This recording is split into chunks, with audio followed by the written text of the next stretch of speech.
President Canepa, the time is now 9:01 a.m. and you can call the meeting to order. Thank you very much, Mr. Clerk. Good morning, colleagues, staff, members of the public. It's 9 a.m. on April 22nd, 2025, and we're calling the regular meeting of the San Mateo County Board of Supervisors to order. Let's start having the clerk of the board provide information on how the public can participate in this meeting. Thank you, Mr. President. Members of the public, live interpretation of this entire meeting will be provided in Spanish. To access live interpretation services in Zoom via laptop or computer, please click the interpretation globe icon and select the Spanish language. If you're using a smartphone or a tablet, please locate the three-dot menu, select interpretation, and then select the Spanish language. And finally, click done. At this time, I would like my colleague to provide these instructions in Spanish. Good morning, Board of Supervisors, Ms. Rodriguez, Mr. Niblin. Buenos días, estimados miembros del público. Se brindará interpretación en español en vivo durante toda esta reunión. Para acceder a los servicios de interpretación en vivo en Zoom, si se conecta a través de una computadora, haga clic en el icono de interpretación, que es un globo terráqueo, y seleccione el idioma español. Si está usando un teléfono inteligente o una tableta, ubique el menú de los 3 puntos, seleccione la función de interpretación, luego seleccione el idioma español y finalmente haga clic o presione finalizar. Gracias. Thank you. Great, thank you very much. Thank you for those instructions. We'll now go to the Pledge of Allegiance. Pledge of Allegiance. Of the United States of America, and to the republic for which it stands, one nation, under God, indivisible, with liberty and justice for all.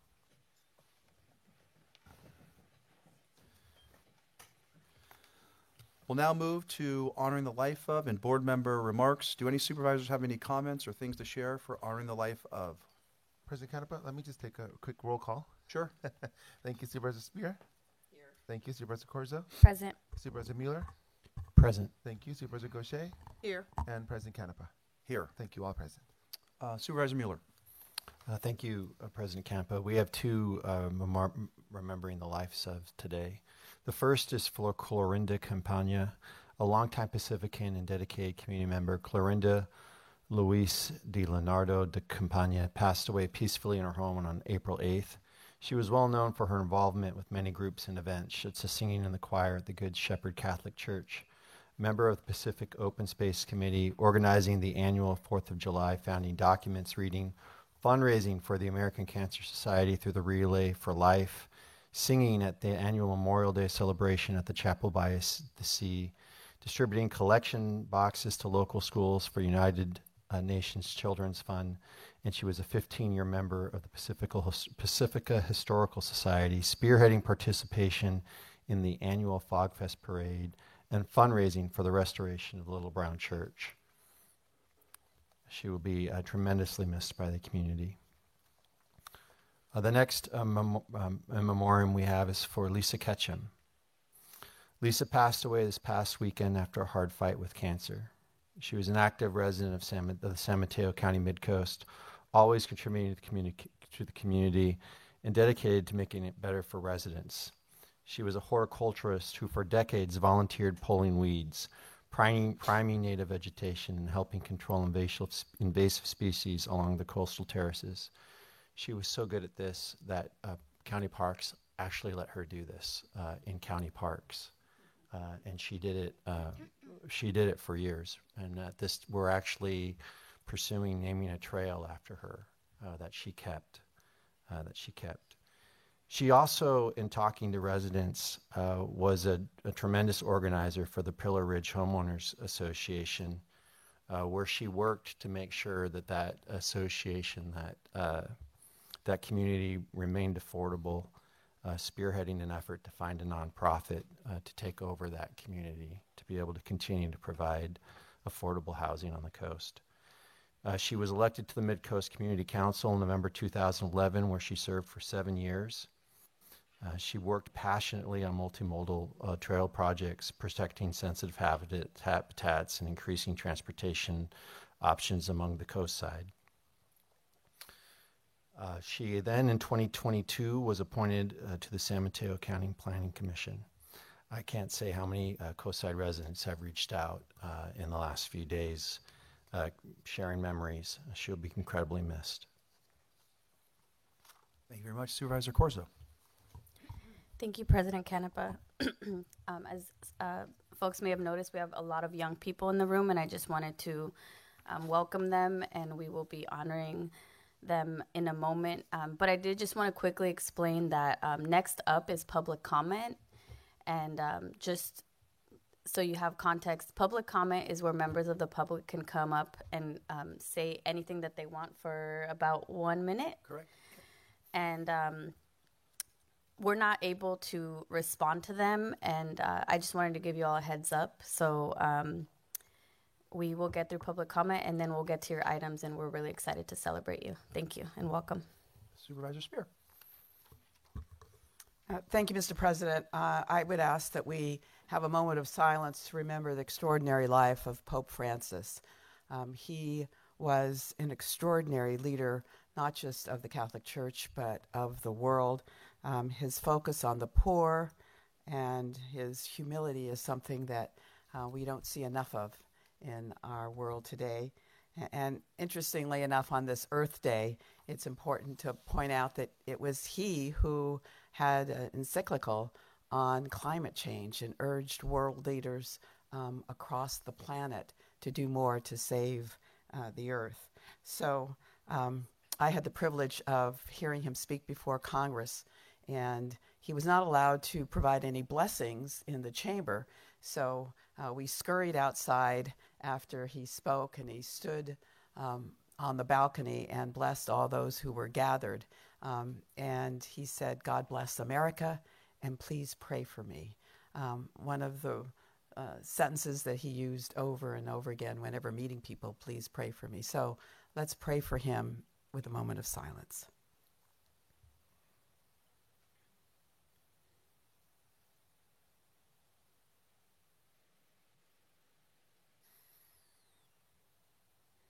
Thank you. Great. Thank you so much.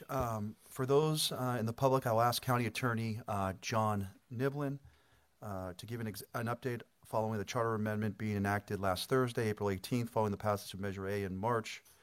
Mr. Niblin, what can you tell us today in relation to this matter?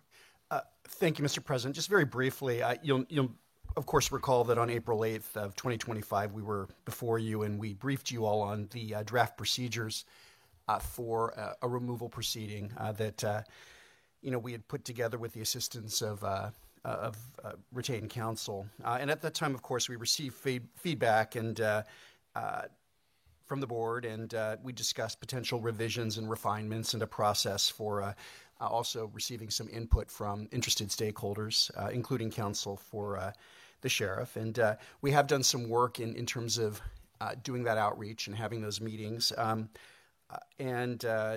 This is a process that is novel, of course. No other county has actually gotten to a stage where they've put together procedures such as we've been working on.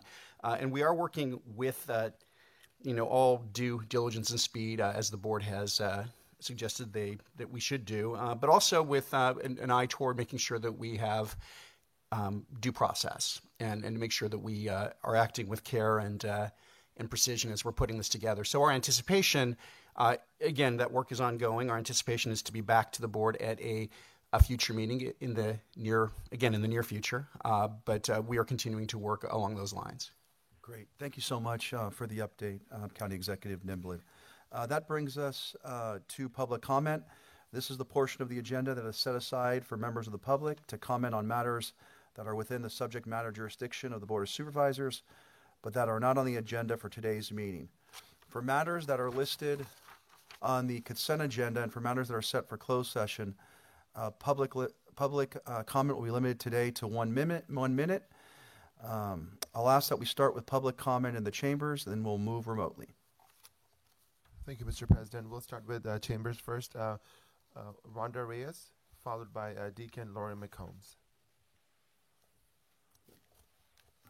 I have a packet for all of you to follow along with because I brought some evidence for you. A photo is worth 1,000 words. On March 11, Supervisor Gaucher asked for an investigation of County Executive Mike Callaghy, what happened to my daughter. So here's what love looks like. This is my daughter. She and I had a normal relationship. I was very involved in her care. I was a stay-at-home mom. Her dad was incredibly abusive to us, so I was reporting domestic violence here in San Mateo County. And what happened is this resulted in me being strangled at my home in Santa Cruz in front of over a dozen witnesses. And District Attorney Steve Wagstaff sent cops to kidnap my daughter, and you can see Ruben Badeo kneeling on her neck and strangling her George Floyd style. My daughter was hogtied. She was suffocated.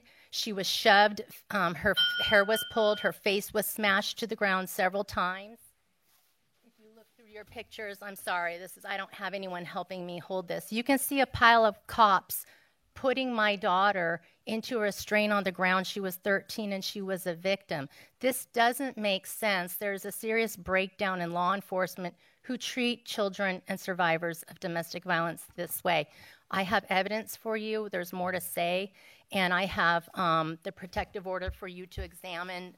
Lisa, you asked for this, so that's a beginning packet I put together for you. Thank you. Thank you very much. Next speaker. Thank you. Next is Deacon Lauren McCombs, followed by Nancy Goodman.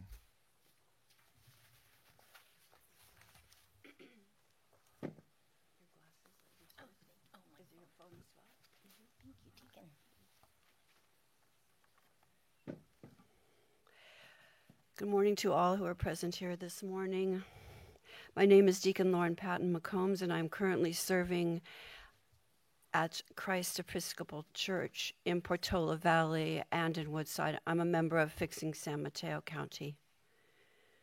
I come before you today speaking from a position of a pastor who is asking for you to please pay attention to what I'm speaking of and to look up from your phones and your devices. Thank you. So I'm asking for compassion for the mental well-being of our sheriff's deputies. You are declaring May of 2025 as Mental Health Month in San Mateo County, and one of your first actions should be to take care of your deputies. The time to install Inspector General is now. As a county, we need to establish a safe avenue for our deputies to be able to have an outlet for complaints and concerns to create a healthy work environment. The traumas and difficult situations they are facing and serving on the street should not have to be endured in their own office. Following the recommendation of ICAC and other counties in our state, we have decided that having an Inspector General for the Sheriff's Office is necessary to create oversight, transparency, and trust for our deputies as well as for our community. Thank you very much, time, for your attention and serving our county. Thank you. Thank you very much. And just a reminder, 1 minute is the limit. Next speaker is Nancy Goodman, followed by Gio Haro. Thank you so much, and happy Earth Day, everybody. Thank you for calling attention to the Pope's statement of Earth Day. I'm Nancy Goodman. I live in Redwood City. I'm with Fixin' San Mateo County. As we approach Mental Health Month, it's important to consider the well-being of the sheriff deputies and the other staff. They deserve a leader who respects them and treats them with dignity. I urge you to move very quickly to implement Measure A and remove the sheriff, reflecting the will of 84% of the voters. At the same time, I urge you to adopt the recommendation of ICAC and establish a permanent Inspector General to try to prevent this kind of disaster from happening again. The IG should be set up as a safe place for deputies to bring their own concerns and towards system improvement. As Santa Clara County Sheriff Bob Johnson said last year to the League of Women Voters, the Inspector General function is internal and integral to the Sheriff Department. It's not meant to single out individual employees, but to support the department as a whole. Thank you for all that you do. Thank you, Ms. Goodman. Next speaker is Gio Haro, followed by our last speaker from Chambers, Carl Guardino. President Canepa, Vice President Corzo, Supervisors Gorthy, Spear, and Mueller. My name is Jayla Haro, and I live in Belmont. I'm a pre-law student at SFCC and a volunteer with Vixen San Mateo County. I want to share these postcards, which we wrote at our Vixen Spring Party, asking the board to create a permanent ongoing Inspector General as recommended by your Independent Civilian Advisory Committee on the Sheriff's Office, ICAC.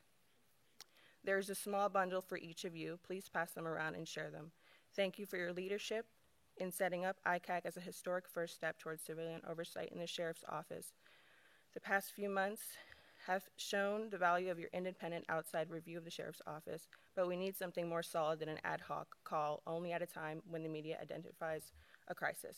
We hope that you will support the ICAC recommendation for a permanent Inspector General, which could look at policies and practices, identify problems early, and nip them in the bud. Thank you. Thank you, Ms. Haro. Our next speaker is Carl Guardino. Good morning, Chair Canepa and members of the board. Thank you for your servant leadership for the residents of San Mateo County. My name is Carl Guardino. I serve as Vice President for Global Government Affairs for a next-generation fixed wireless access technology company known as Tirana Wireless, focused solely on bridging the digital divide. And we'd like to invite you to join us as we serve our broader community and those who are not as financially fortunate as most of us in this room at our 5th annual Stars and Strides Community Run and Walk on Saturday morning, June 28th. If we achieve our goal with 3,000 walkers and runners and children joining us that morning, that will bring our 5-year donation to our Valley Health Foundation to $1.5 million. But we can't do it without wonderful leaders like each of you. So through the clerk of the board, I would like to give you flyers and encourage you to join us. Thank you. Thank you. Thanks. Thank you. No additional speakers from chambers, so we'll take Zoom comments. First speaker on via Zoom is Martin Fox, followed by Lior Pantelet. Mr. Fox, please proceed. Good morning, President Canepa and my fellow veteran county attorney, Mr. Niblin, Supervisors Spear, Corzo, Mueller, Gauthier, and our assistant county executive. Thank you for your service to the county. Please make the county safer and healthier for persons living with serious mental illness and their families by supporting a vigorous implementation of the Governor's Care Court program with the board's immediate implementation of Senate Bill 43. Make reintroduction and passage of the repeal of the Lanimer and Peaches Short Act a top county state legislative priority, and defunding of the Disability Rights California Law Foundation of Silicon Valley attorneys who defend the immoral Lanimer and Peaches Short Act a top county federal legislative priority. California's residents need a Dorothea Dix-inspired compassionate mental health treatment system. California's Lanimer and Peaches Short Act of 1967 is one of the 10 worst involuntary mental health treatment laws in the 50 states. The LPS Act's racist, dangerous, and grave disability treatment qualification criteria continues to kill people. Parents of adults with serious mental illness must go to other parts of the county of the nation to find safe mental health treatment. Thank you. Thank you, Mr. Fox. I'll make the last call for folks to raise their hand in Zoom. Okay, 2 speakers on Zoom. The last speaker will be Pastor Tara McNair. So, Lior Pantelet, please proceed.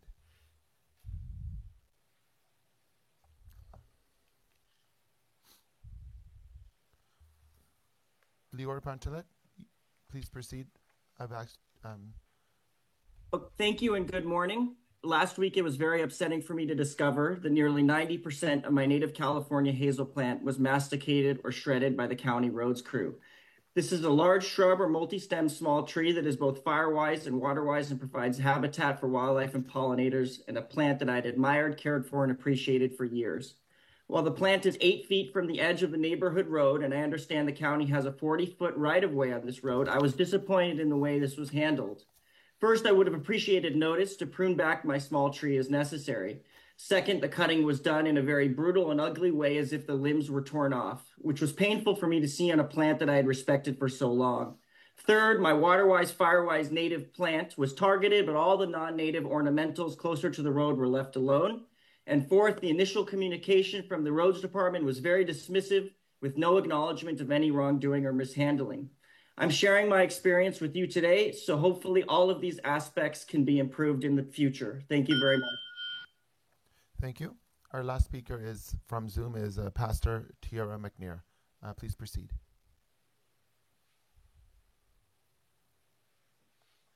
Good morning, and thank you for your work in the mental health arena. I came online to speak on behalf of One East Palo Alto and the phenomenal work that they have done that I've personally witnessed over the last 16 years in mental health.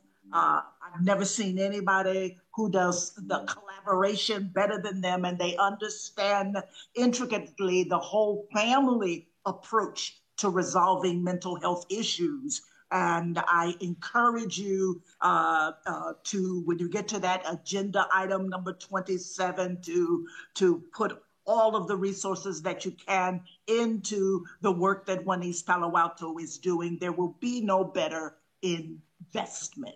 Thank you. Thank you. Mr. President, I do have one additional speaker from Chambers. Do you want to take that speaker? Yeah. Okay. Jose Reyes, you have 1 minute. Ooh, every time I get shocked. Ladies and gentlemen of the board, our supervisors, Mr. Canepa, I'm here today to thank you guys for everything you guys have been doing for me. I was informed yesterday that this is not the place for your citizens to come to get help. I was told that I'm coming to the wrong place. I was asked for my complaint to be forwarded to the Attorney General. Please, since this is not the right place for my complaint, if it's citizens with wrongdoings, and I just went over some videos yesterday where it showed the Redwood City cops telling witnesses to leave, to go away, and not putting it, but I just want it to be known that I filed a complaint here because of wrongdoings. But I want to also say what made me come today was my dog. The county vet ignored my dog. They did so much for us. They put him to the hospital and everything, but they ignored him for 8 days. And he suffered. He dug into his wound. It was bad. I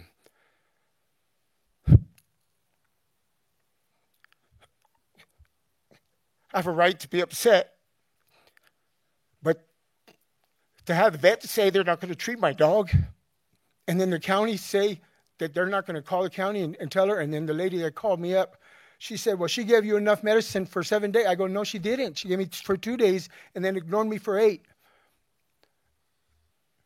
If you have a problem with us, our animals are the same, being neglected. Can we wrap just up? like their citizens. Yeah, I'll wrap it up. Great. Thank you. Thank Just you. like the citizen is being neglected. So I'm asking the board, please forward my complaint to the Attorney General. I put it out here for all of you. I went over videos that showed wrongdoings. I'm going through Thank a you so trial much. for wrongdoings. Thank you very much. Thank Have you. a good day. Thank you. And that dog means the world to me. Thank you. Thank you. Thank you, Mr. Reyes. Let's end the public comment, Mr. President. Great. I want to thank all those who shared their comments. We'll now take action to set the agenda and to approve the consent agenda. Can I get a motion to set the agenda and to approve the consent agenda? Yes. I'd like to remove one item from the consent agenda. It is item number 43. I'd like to have the sheriff come and present that item to us. Okay. Are there any other items that the board would like to pull? Seeing none, with that, Supervisor Spear, would you like to make the motion on that? I'd like to move the consent agenda, having removed item 43. Was that it? Correct. So to 43. clarify, then we'll it's a motion to to set the agenda, approve the consent agenda with the exception that item 43 will be moved to the regular agenda. That's precisely what I didn't say. Thanks, Supervisor. Second. All right. Roll call, please. Supervisor Spear? Aye. Thank you. Supervisor Corzo? Yes. Supervisor Mueller? Yes. Supervisor Gaucher? Yes. And President Canepa? Yes. Thank you. Motion passes. Great. We'll now move to presentation and awards. We have 5 of these items today. We'll start with item 1, presentation of a resolution honoring and commending Hillsdale High School Mock Trial Team in recognition of winning the 2025 San Mateo County Mock Trial Championship and second place at the California State Championship. Supervisor Corzo is the sponsor for this item. Supervisor Corzo. Okay.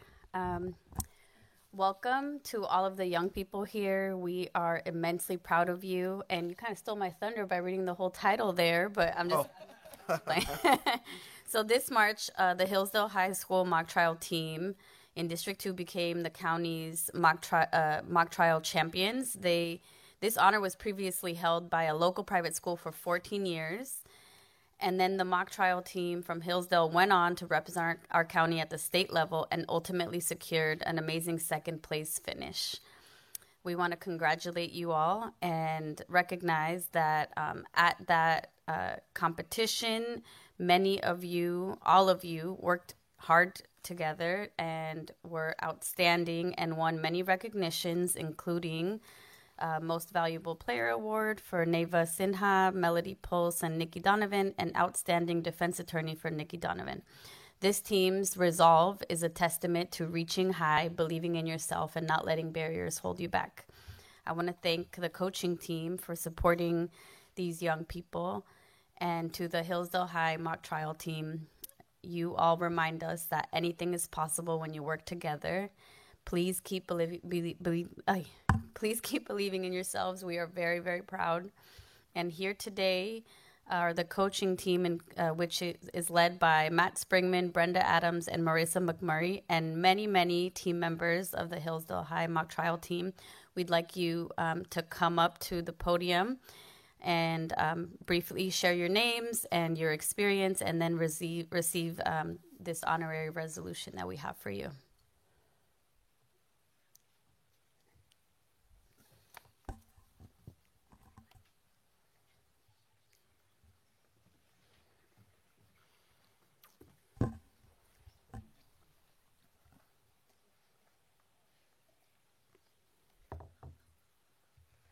We're so grateful to be here today after our mock trial season, where we placed second in the state and first in San Mateo County. So thank you so much for having us.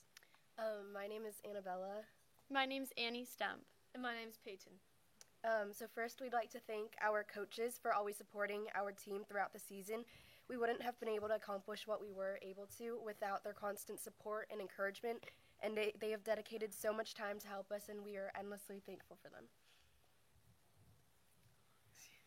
Can you get a little bit closer to the mic, please? We want to make sure the people on Zoom can hear you as well. We'd also like to mention that our team wouldn't have made it this far without the extraordinary community that we have. And I truly believe that what makes us such a powerful team isn't just our skills as mock trialers, but the close-knitness we have, the cohesiveness our team has, and the team bonding that we've been through together. The success we faced this year was truly remarkable, not only because of the medals we got, but because of the teamwork and experience we received along the way. Thank you very much. Congratulations. And do one of the coaches want to add anything? I'm Matt Springman. I'm a coach and advisor. Mock trial is really hard to do because you have to learn to operate in a courtroom in a few months, unlike an attorney who has 3 years of law school and then gets experience, and it's very difficult to do. And you have to have a certain level of intelligence to do it well, but there's a lot of smart people, and everyone we go against is smart. But I think the thing that distinguishes them is their kindness, their empathy, their willingness to be vulnerable, to take feedback, to collaborate, and I'm just really proud to be able to coach these folks because they are really, really talented, super talented. But the reason that I do it is because they're such good, hardworking people. And one of the comments we often get after a round, a trial, especially from people who have never seen them do it before, is, wow, you are much better than most of the attorneys that I see in a courtroom. And no offense to the attorneys in the room, but it's true. And if you saw them, I think that you would be in awe of their skill as high school students. I want to thank you very much for having us. It means a lot. Thank you. Thank you so much. And before I make the motion, I also want to add and give a shout out to Allison Chan, who's a former Hillsdale High School mock trial team member. She is District 2 team. And so we really wanted you to come here because we want you to know that this is your county Board of Supervisors chambers, whether you want to be here and work for county government in the future, or you want to be an elected official, or whatever you want to do. You belong here, and we want to celebrate you. So thank you so much. And with that, I move to present this resolution honoring the Hillsdale High School mock trial team. Is there a second? Second. Okay. Can we take public comment? Sure, thank you, Mr. President. No speakers from chambers. On Zoom, please raise your hand if you want to speak on item number 1. Actually, I would like to take the opportunity to, I think actually some of these young people have got more recent trial experience than I do at this point, just given... That's our county attorney. So want to congratulate everybody. It's just an extraordinary result, and I hope that at some point in the future we might see you in the county attorney's office or maybe in the DA's office. Can I say something? Yes. Supervisor Spear. I just want to echo what everyone else has said and to tell each and every one of you that you should think about running for office or become an attorney. We do have 2 speakers, Mr. President, one from Zoom and one from chambers. Ligia Andrade Zuniga, you'll have a minute, so please proceed.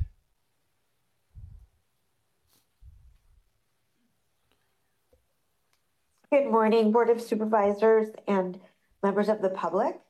I wanted to say, as a school board member, I am a trustee for the San Mateo Union High School District Board of Trustees, and I wanted to thank Supervisor Corzo for acknowledging our students today. We are extremely proud of them. They are super hardworking, and yes, it is definitely showing what you can accomplish when you work as a team, and they're amazing. So thank you so much for acknowledging our students, and congratulations to our mock trial team. Thank you. Thank you. And one speaker from chambers, that'll be Rhonda Reyna. Thank you. I want to congratulate all you young folks for being very successful in mock trials. I presented in pro per in the family court under incredible duress, coercive persuasion, and it's extremely hard to represent yourselves. So kudos, you are our future. I would encourage you to study the Constitution. The family courts are violating the 4th, 5th, 6th, and 7th Amendments. There are no jury trials. Okay. Children are being taken away. So please, focus on that and help us in the future. Ms. Reyna, thank you so much. Please address your comments to the supervisors. That's the end of public comment. It's the end of public comment. Let me just say thank you so much for being here. Thank you, Supervisor Corzo, for bringing this before us. What an incredible moment for San Mateo County. So thank you. Supervisor Gaucher? Yeah, I would say just echo what we've already heard. Congratulations. It says a lot of what you've accomplished. And this is just another example of what happens when you invest in our youth. You are our future leaders, and we need to do a better job of just making sure we're investing in your work early so that you can step in and be the future leaders of this county. So again, congratulations. Great. Thank you. Thank you very much. Thank you. There's a motion. Don't go anywhere. Don't go anywhere. There's a motion. There's a second. Can we have a roll call, please? Sure. Supervisor Spear? Thank you. Supervisor Corzo? Yes. Supervisor Mueller? Yes. Thank you. Supervisor Gaucher? Yes. And President Canepa? Yes. Thank you. Motion passes unanimously.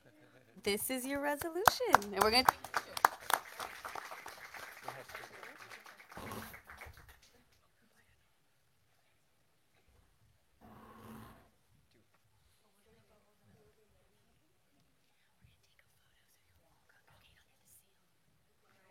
too.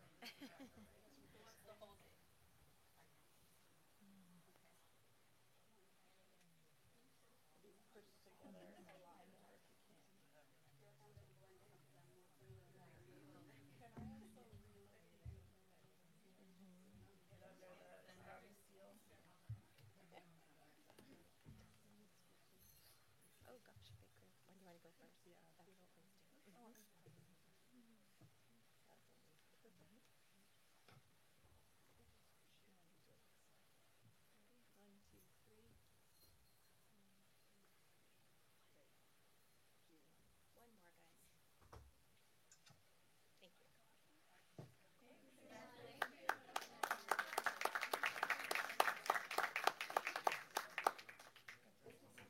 Yeah, that's please do. One more, guys. Thank you. Thank you for your hard work. I'm Jackie. I work with the supervisor. Thanks for coming. Appreciate it. Thanks for giving us that. Thank you. All. Take care. Congratulations.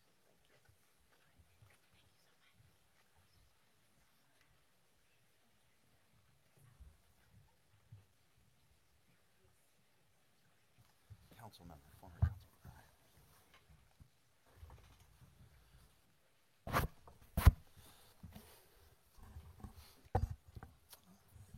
All right. We'll now move to item 2, which is a resolution honoring and commending Alice Hernandez on winning the 2025 USA Boxing National Championships. This item is sponsored by Supervisor Corso. Okay, so we just honored a team, and now we want to honor an individual. Please correct me if I'm saying your name wrong. Alice or Alize? Alize. Okay, I thought so. Okay. Alize Hernandez for winning the 2025 USA Boxing National Championship, an incredible achievement. Alize is only 15 years old and trains about 6 hours a day, which is an incredible achievement just by itself for someone so young to be so disciplined and dedicated. She is in her sophomore year and does independent study, so she has the flexibility to dedicate herself to training and to focus on her goals. She has amazing support of her family. I think you have some siblings here with you as well. And your mom, right? And what's your name? Rosa. Rosa Hernandez, welcome. We want to also acknowledge your amazing success and dedication. You have worked so hard to get to where you are, and honestly, something so physically exhausting, 6 hours of training. Everybody go try to do 1 hour of boxing training. It's incredibly hard. I did it like one time, and I couldn't do it again. But we are incredibly proud of you. I want to also just acknowledge that while your path may not look as traditional as what we see other young people do, like, you know, get straight A's in school and go to college and do this and do that, everyone's path is different, and yours is a much more unique path, and you're incredibly gifted at boxing. And I would say for your age, very mature and focused. And so I'm glad that you have a family that supports your unique path in life. And we know that there are greater things ahead for you. At only 15 years old, you're already a USA champ. That's amazing. So we want you to know that we recognize that you represent the best of us. You represent our county, and we are so, so proud of you. And with that, I'd like to invite you to share anything you'd like about your experience. And your family and is welcome to join you as well up at the podium.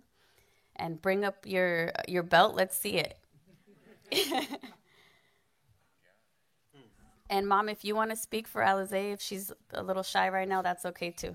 Whatever you're comfortable with.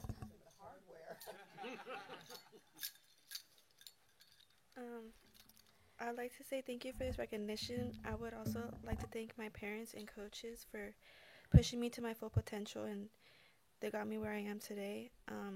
Boxing is definitely not an easy sport, and in a male-dominant sport, us females do not get the recognition we deserve. So thank you guys for this. I have been competing for a year now, and I can honestly say that hard work does pay off. I train for over 6 hours a day, and I am very disciplined with my diet, and I still manage to keep straight A's in school. Being this focused in the sport, I have managed to be ranked number 2 in the United States in my division. And after this weekend, I became a 2-time national champion, competing in a tournament. That's amazing. Competing in a tournament in Colorado that brought fighters from all over the world. It is an honor to be here today, and thank you again for giving me this opportunity to share a few words about my experience as a female in boxing. Want to add anything? No? Okay. I mean, we're extremely proud of her. I see day in, day out how much sweat and tears she puts into it. There's days when she's sick and she still goes out there. I'm like, take the rest. And she goes, no. She pushes herself. And this past week, we went to Colorado to an international tournament, and she won. And she fought against great people, met people from Australia, all over the world. And it was an amazing experience. So in just a year of her boxing, she has accomplished so much. And, I mean, fighting a girls that have been fighting since they were 6, 7 years old, and she's up there beating them up. So thank you guys for this. Yeah, thank you so much. With that, I'd like to motion to pass this resolution honoring Alize Hernandez on being a champ, 2-time champ, apparently. Amazing. Second. Okay. Oh, and I'm sorry, I wanted to add that I actually would like to invite Supervisor Gaucher to co-sponsor this with me. It was an oversight of mine to not have it officially on the agenda. But would you like to add anything, Supervisor Gaucher? Sure, thank you. So Alize, you hail from District 4, so that makes us so proud to know that the winner is coming out of our district. But to know that you've only been boxing for 1 year says a lot. In a male-dominated sport, it must feel good to go into a boxing ring or be able to say that I'm the winner. I'm the one that's bringing the hardware and the trophies to show the work. Continue to shatter the glass ceiling in this sport. We will continue to watch over you or follow your progress. Again, we're super proud and hope to see you in the Olympics coming up soon. Thank you. All right. So there's a motion, a second. Do we have any public comment? Thank you. No speakers from chambers. Anyone on Zoom, please raise your hand for item number 2. Okay, no hands are raised. I'll take the roll call. Supervisor Spear. Thank you. Supervisor Corzo. Yes. Supervisor Mueller. Yes. Supervisor Gaucher. Yes. And President Canepa. Yes. Thank you. Motion passes. Okay, and here is your beautiful resolution. But I think you should wear your belt for the picture.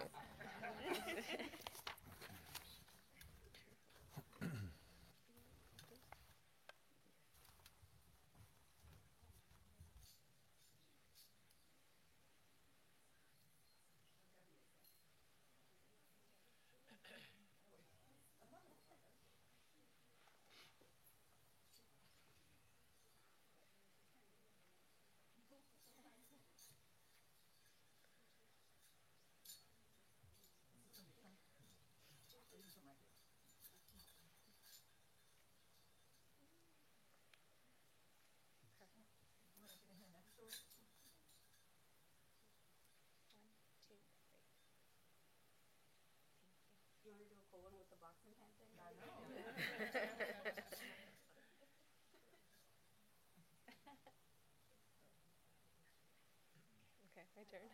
Wait a minute, one more. Thank you.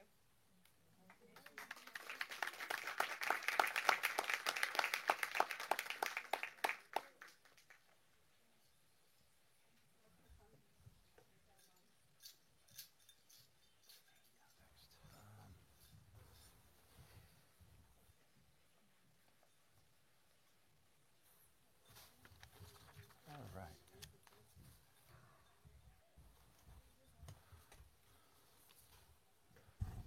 All right, we'll now move to item 3, which is a presentation of a proclamation designating April 2025 Child Abuse Prevention Month and an update by the Child Abuse Prevention Council. This item is sponsored by Supervisor Spear. Thank you, Mr. President. This is an annual effort in which we recognize the month of April as Child Abuse Prevention Month. And we welcome the Child Abuse Prevention Council here. And I'd like to invite John Fong, Director of Children and Family Services, and then the District Attorney, Steve Wagstaff, to present Deputy District Attorney Brittany Benavides. Thank you for joining us. Thank you, Supervisor Spear. President Canepa, honorable members of the board, Assistant County Executive Rodriguez, and County Attorney Niblin, thank you for taking time today, and thank you for recognizing Child Abuse Prevention Month. My name, as you know, is John Fong, Director of Children and Family Services, our local child welfare agency here in San Mateo County. We believe that preventing child abuse starts with strengthening families and strengthening communities. We believe that every family has the ability to build protective capacity for their children. And we believe that upstream child abuse prevention requires a cross-system, community-wide approach. In 2024, we received 5,077 reports at our child abuse hotline.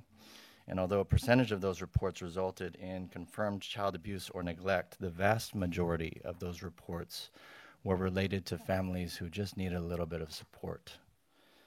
Our social worker units certainly take preventative measures each and every day to reduce or mitigate higher levels of system intervention.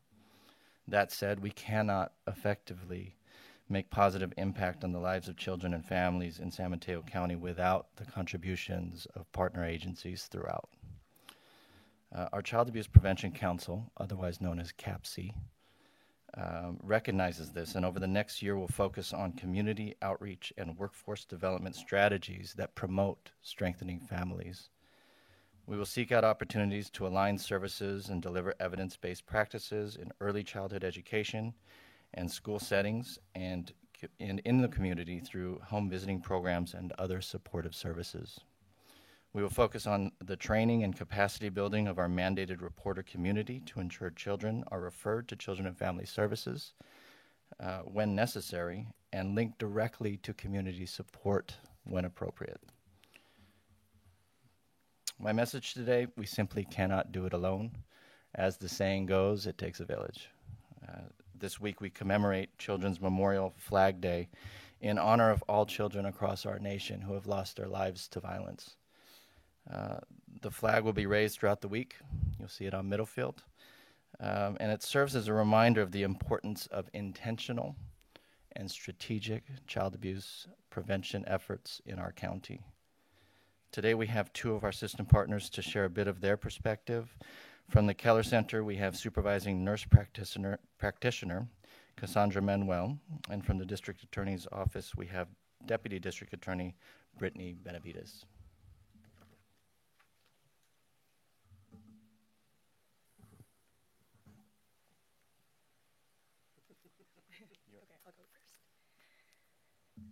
Hello, everyone, and I apologize for my lost voice. I'm getting over a cold, but I'm no longer infectious. So my name is Cassandra Manuel. I'm the supervising nurse practitioner of the Keller Center for Family Violence Intervention. Our medical director, Dr. Melissa Egge, is currently leading the San Mateo County Child Death Review Committee meeting at the present moment, so she couldn't make it today.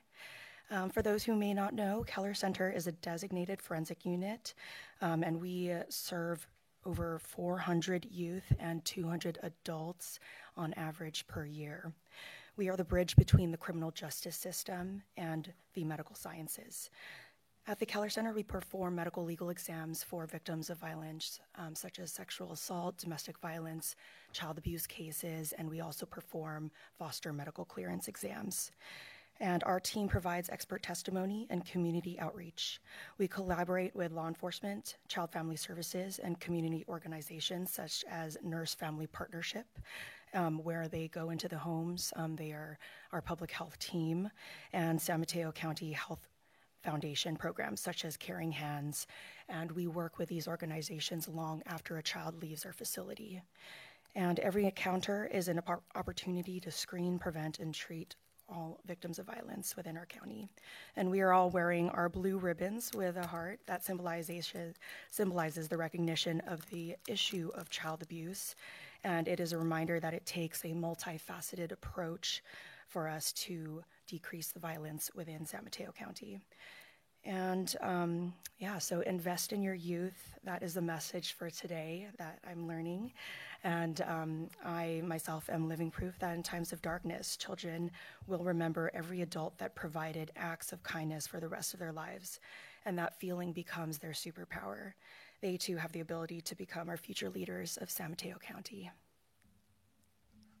And I will now bring up Brittany.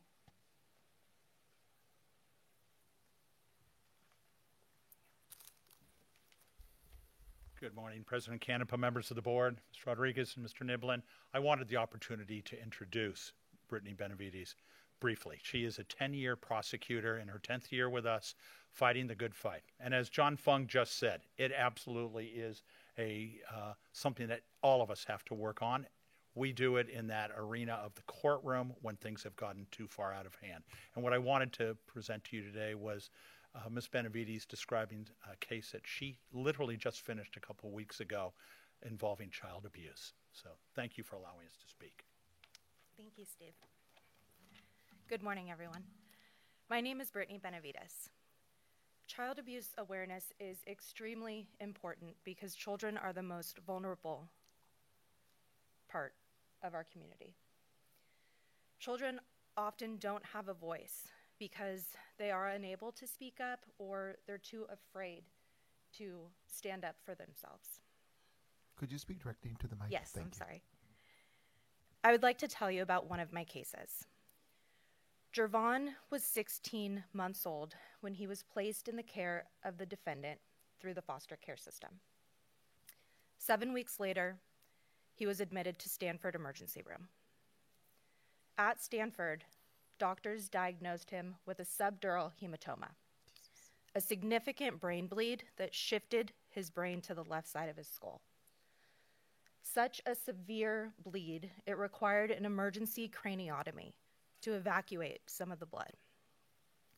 Doctors further diagnosed Jervon with retinal hemorrhages, a liver laceration, and trauma to his cervical spine. As a result of these injuries, Jervon was paralyzed on the left side of his body. He had to undergo significant physical, orthopedic, and speech therapy. Today, Jervon is almost 8 years old, and he continues to struggle with basic tasks, such as buttoning buttons on his shirt, bathing, or even feeding himself.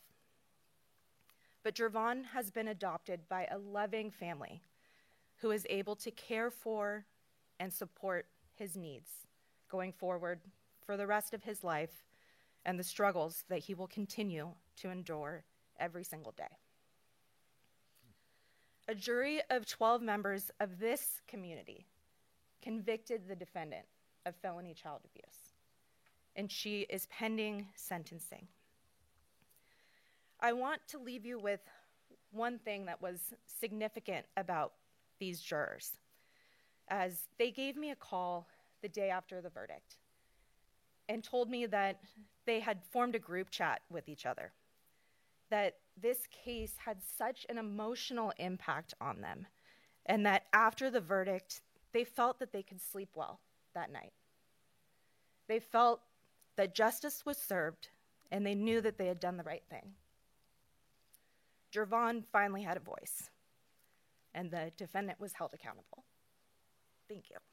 Ms. Benavides, thank you so much for your leadership and your public service. You know, at a time in our country when public servants are being disregarded and preemptively fired, it's wonderful to have you speak about what you're doing on behalf of the people in this county and on behalf of our children.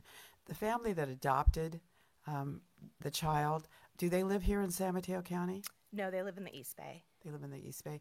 Could you provide us with their information so we can thank them? Yes, I will. Thank you. All right. I want to close by just thanking Cassandra and Brittany for being here today. Our Child Abuse Prevention Council is a dedicated group of cross-system partners and community members who work tirelessly to do their part. Today I speak on their behalf in appreciation of our Board of Supervisors and county leadership for your steadfast commitment to child abuse prevention. And once again, I thank you for recognizing Child Abuse Prevention Month. Thank you. Great. Thank you, Mr. Fong. Supervisor Spear? I'd like to request that the proclamation be approved. I'd like to second, and I just wanted to briefly add something while we have this topic before us. I just wanted to share that recently at our last Domestic Violence Council meeting, the topic of child abuse came up, and there was a lot of energy on that council around wanting to be more in collaboration with the Child Abuse Prevention Council and wanting to assist in those efforts. So I just wanted everyone to know that the work that you do is so powerful, and we celebrated young people who are thriving earlier today, but the reality is that not all of our young people get to have safe homes, and so it's our duty to protect them. And you've been doing the work for a long time, and part of what was discussed at the DVC was that child abuse kind of feels like taboo at times. It's not really talked about because it's so dark and heartbreaking. And so we want you to know that we want to work more closely with you, and maybe we can invite you to our next meeting to update us on your efforts. Thank you. Great. Do we have any public comment? Thank you, Mr. President. I do have one speaker from Chambers. While we wait for her, let me ask if there's any public comment on Zoom. Please raise your hand. Okay, no comments on Zoom. From Chambers is Rhonda Reyna. Please proceed. I'm going to ask you to speak to the item, please. Yes, so if you look at page 4 on your packet, I've identified 3 child abusers, and while my case is horrific, it is not unique. Judge Donar Frankie ordered my child into reunification therapy, even though it's illegal and it's highly abusive. Jackie, you have experience at the mass murder of the Jonestown cult.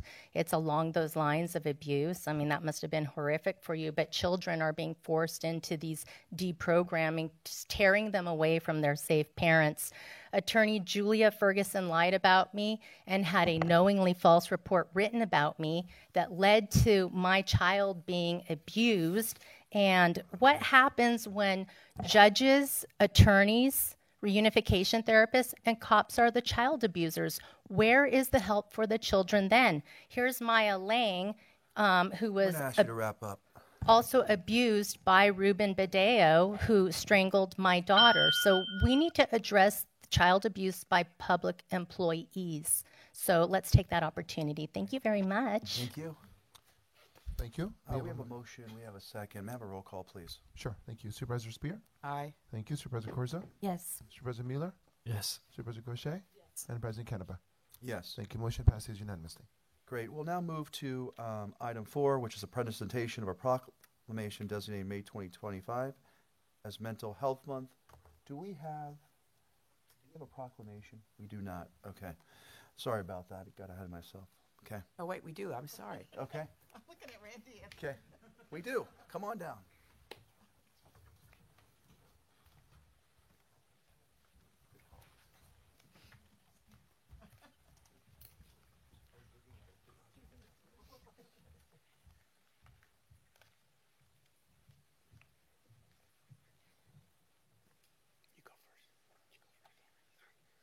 Jumping in. Got a little too excited. Okay, let's do one here. Oh, sure, sure. At least I know where to look. Thank you.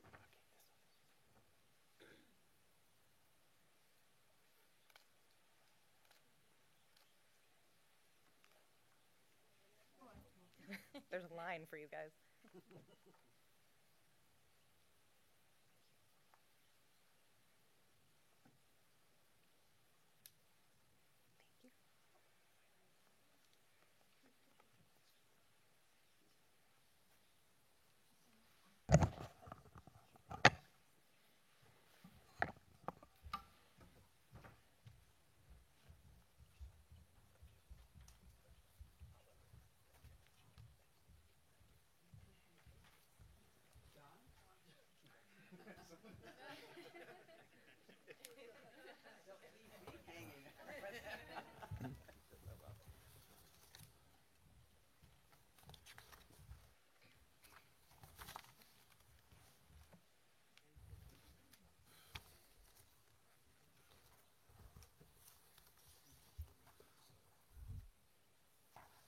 All right, that brings us to item 4.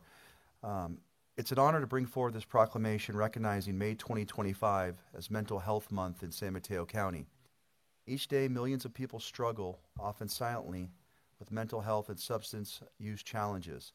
They may feel alone, misunderstood, or afraid to reach out for help. And too often, stigma delays treatment, leaving people isolated and at risk. This is something we cannot ignore. It's not just about statistics, it's about our neighbors, our friends, our family. Here in San Mateo County, we're facing this reality head on. Between 2021 and 2023, over 12% of our adult residents likely experience serious psychological distress. And our youth, many of whom are still learning how to navigate life, are showing signs of deep emotional strain. These numbers remind us that we must do more, and we can do more. Our behavioral health and recovery services team, along with a committed network of partners, is providing essential treatment, prevention, and support to thousands of residents. But care doesn't look the same for everyone and shouldn't. That's why we're investing in programs that are culturally responsive, rooted in equity, and centered in compassion. We're especially proud of efforts like the Office of Diversity and Equity's Health Equity Initiatives and the Lived Experience Academy, which empowers people to share their stories of recovery, hope, and healing. These community voices help break down stigma and open doors to understanding. This year's theme, Mental Health as a Continuum, reminds us that wellness is not a destination but a journey, and everyone deserves support along the way. So today we proclaim May as Mental Health Month in San Mateo County, and we invite all residents to join us in raising awareness, reducing stigma, and promoting a culture where it's okay to ask for help. Because mental health matters, and in San Mateo County, every person matters. I'd like to introduce our speakers, Dr. Jay Africa, Director, Behavioral Health and Recovery Services, Sylvia Tang, Community Health Planner, Terrell Fortune, Case Management Assessment Specialist, Renee Harris, Peer Support Specialist, Charo Martinez, Community Program Specialist, and Cynthia Castro, Health Ambassador, who will need a Spanish interpreter. With that, Dr. Jay Africa. Good morning, Honorable Board Supervisors, County Executives, and their community members. Again, I'm Jay Africa, the Director of Behavioral Health and Recovery Services. First of all, thank you so much for acknowledging May as Mental Health Month. And as Supervisor Canepa said, about 60 million adults in the United States actually develop some form of mental illness in their lifetime. So it's really very important for us to sort of pay attention to these things. Why do we recognize May Mental Health Month? We really want to reduce stigma and discrimination towards people who have mental health and substance use conditions. And more importantly, we know that that's the biggest barrier of why people don't receive help or get help. Second, we want to increase access to behavioral health services because we know prevention, early intervention really helps prevent mental illness or substance use to get more severe.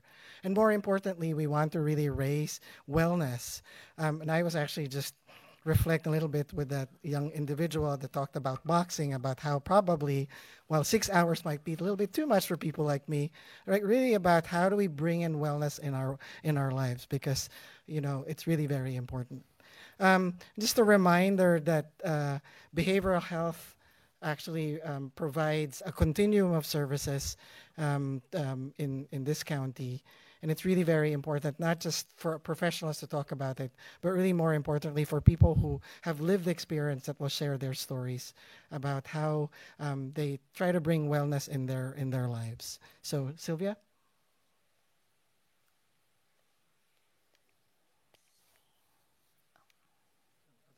Sorry, thank you. Okay.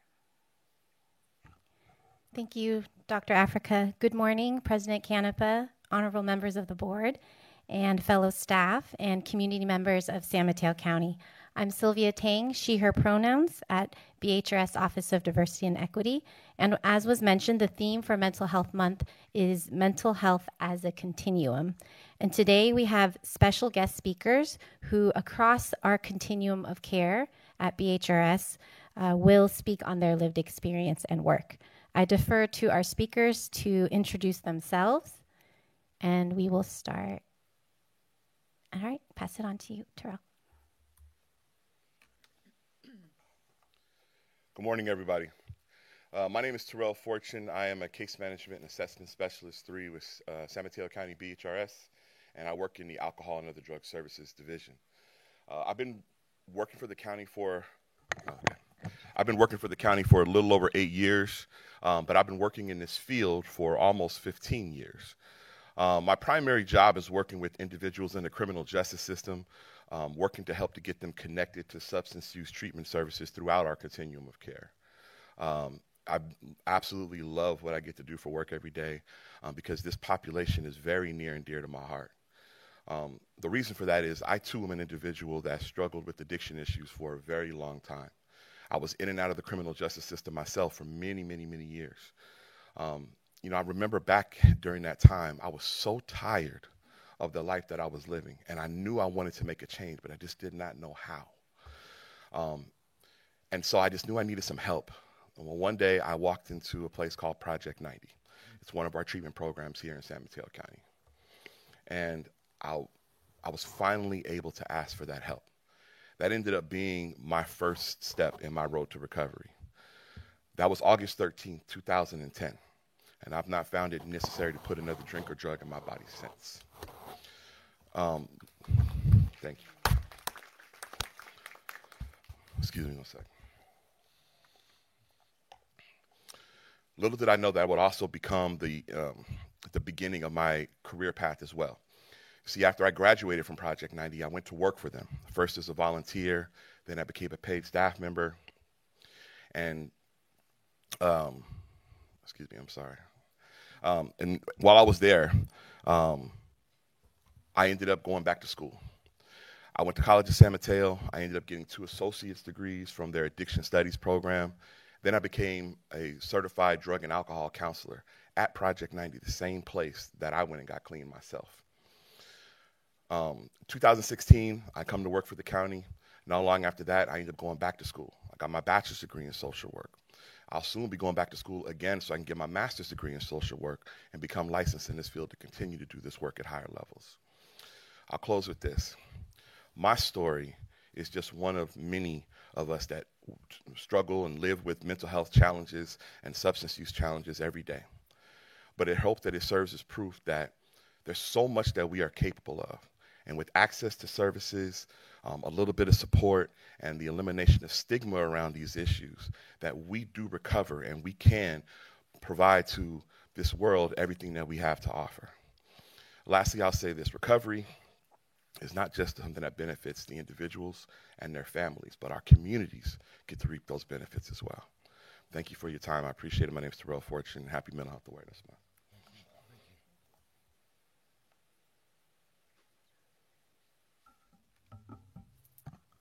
Good morning, board.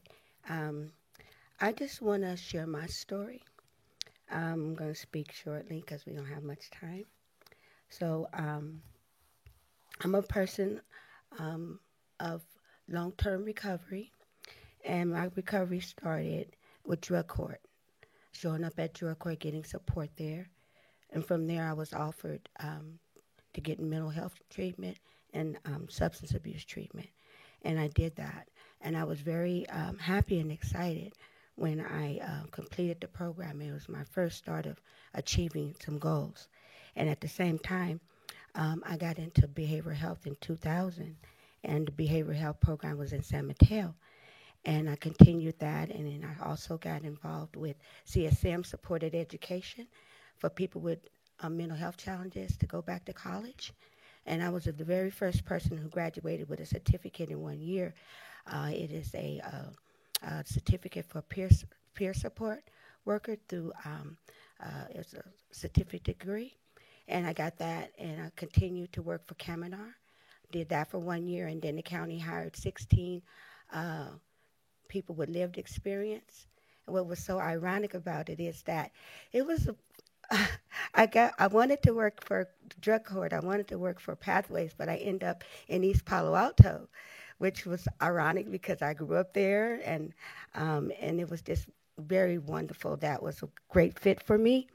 I've been there for 19 years now, and I do wonderful work there. And I just say, you know, there was a time when I didn't have support, and I was turned away many times by Kaiser Permanente going through something in the mid-90s.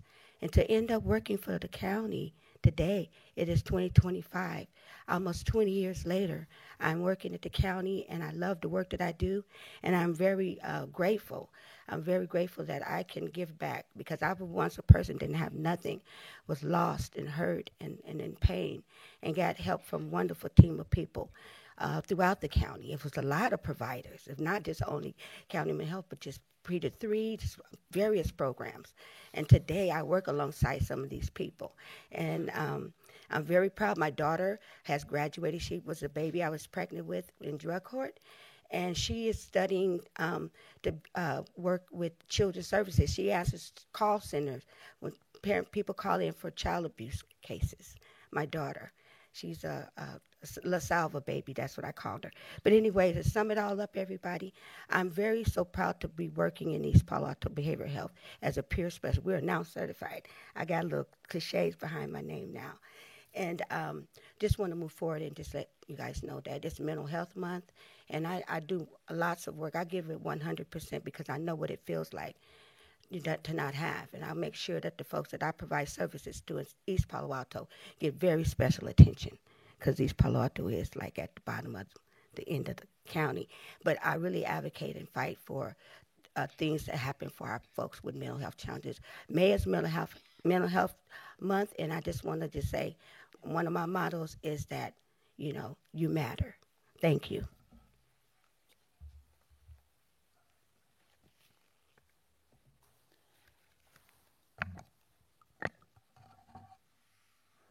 Good morning, distinguished members of this chamber, community members.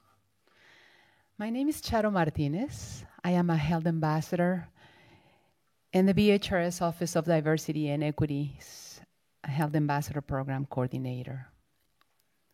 We know health ambassadors by HAPS. I like to highlight 3 things about the 85 ambassadors that makes me very proud. Number 1, the courage to seek behavioral health services for their children, those they care about, and themselves. Number 2, determination to engage in trainings for a year or more, allowing them to find healing and learn how to support their children, their loved ones, while understanding mental health conditions, illnesses, addictions, and various forms of trauma. And number 3, the commitment to open doors for others to receive similar benefits. The BHRS ambassadors now facilitate trainings in diverse communities and provide feedback on county programs and initiatives. In closing, BHR Health Ambassador Program, the BHRS Health Ambassador Program, HAP, is the most extensive county program created and operated by community members, serving the government and its residents. HAP is a unique community bridge with 85 ambassadors. 16 of them will graduate this year, and over 150 prospective ambassadors. How has this happened? In BHRS HAP, we have built a trusted relationship as public servants, recognizing that unserved communities are the essential actors of fostering mental health awareness, wellness, recovery, healing, and system improvement. Myself, it's one of them. And today, I am successfully recovering from TBI. And I am so happy that I am able to speak for over 1 minute today. Thank you for your attention. Thank you. And I'd like to introduce to you Cynthia Castro, a health ambassador since 2014.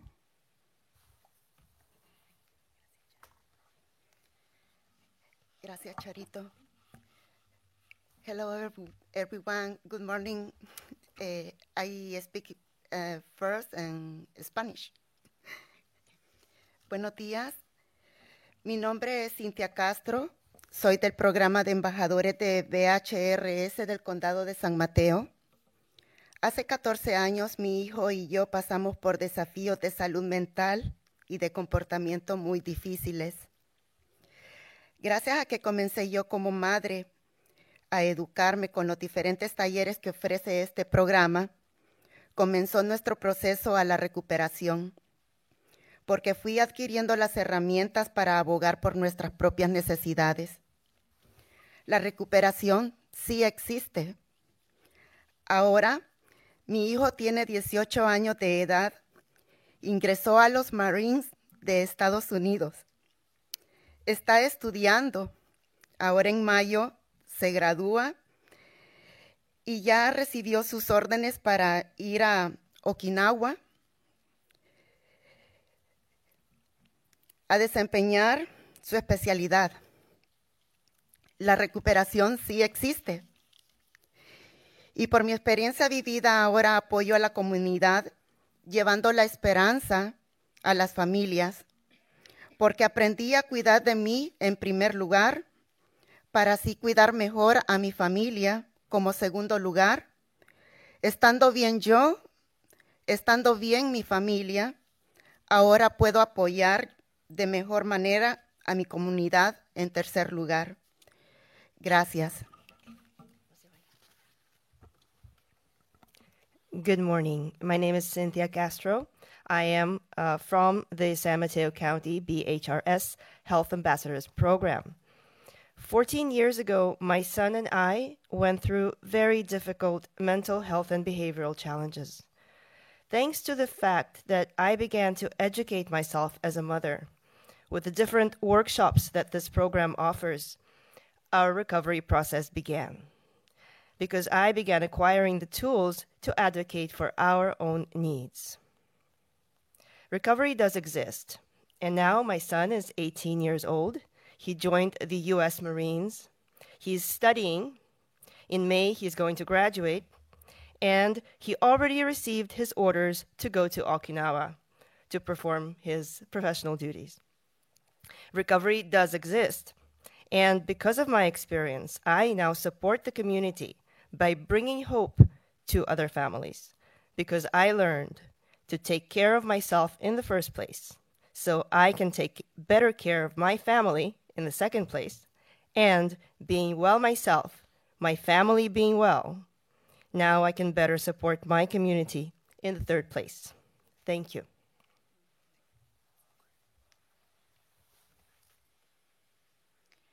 Our speakers have gifted us powerful messages, including that these services are bringing healing to themselves and to the people that they serve. To help raise awareness and reduce stigma around these services and promote mental health in our community, we welcome you all to, everyone, to take, I'm not learning how to use this. Take action for mental health, including attending an event, spreading the word about our events, and taking a mental health training. Thank you, President Canepa and your staff, for sponsoring this proclamation. Thank you to each supervisor for all the ways you advance mental health in our community and behavioral health. Thank you. And we left you all a lime green ribbon pin you can wear all month. Thank you. Great. Thank you so much. Are there any comments from any of the board members? Yes. Just want to thank each of you. Quiero darle las gracias a cada uno por compartir sus historias, for sharing your story, for being vulnerable, por ser vulnerables, and for not just recovering, but thriving. Y no solo por recuperarse, pero por, ¿cómo se dice thriving en español? Por echarle ganas siempre. Are there any other comments? Okay. Clerk, do we have any public comments? Thank you, Mr. President. I don't have any speakers from Chambers, so from Zoom, please raise your hand if you wish to speak on item number 4. Okay, no hands are raised. Back to you. Great. You know, first of all, I really want to thank your leadership, Dr. J and Sylvia. The work in this space has been consistent. It's been profound, and you've really made a difference in a lot of people's lives. So thank you. I want to thank the speakers. I mean, wow. I mean, just so powerful. Really speaking truth to power. You know, I think about, you know, our role as the Board of Supervisors, but I think about folks like yourself who are day in and day out. This work is not easy work. It is not easy work. But what you've done today, I think, to, you know, not to speak for the rest of the board, but to myself, is really uplift us in many ways. And so just thank you for your efforts, your continued work. And I know, you know, as the president of this board, we're extraordinarily proud of you. And thank you for taking the time to share your stories, and that recovery is possible. And so thank you, heartfelt, thank you. With that, you know, I'd like to move forward with making a motion to adopt this proclamation designating May 2025 as Mental Health Month. Is there a second? Second. May I have a roll call, please? Sure, Supervisor Spear. Aye. Thank you, Supervisor Corza. Yes. Supervisor Mueller. Yes. Supervisor Gaucher. Yes. And President Canepa. Yes. Motion passes unanimously. All right, let's take a picture.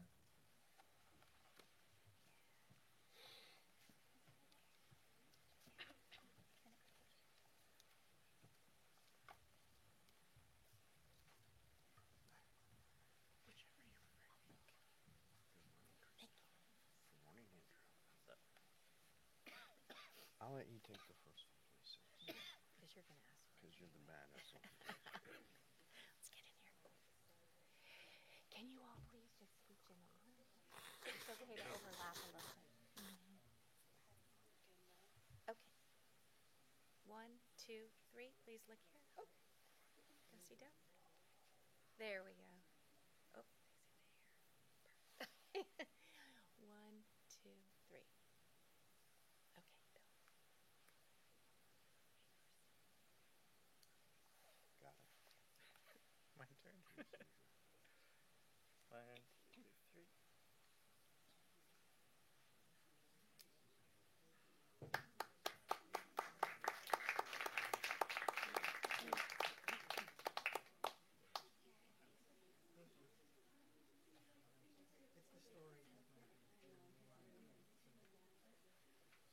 Thank you.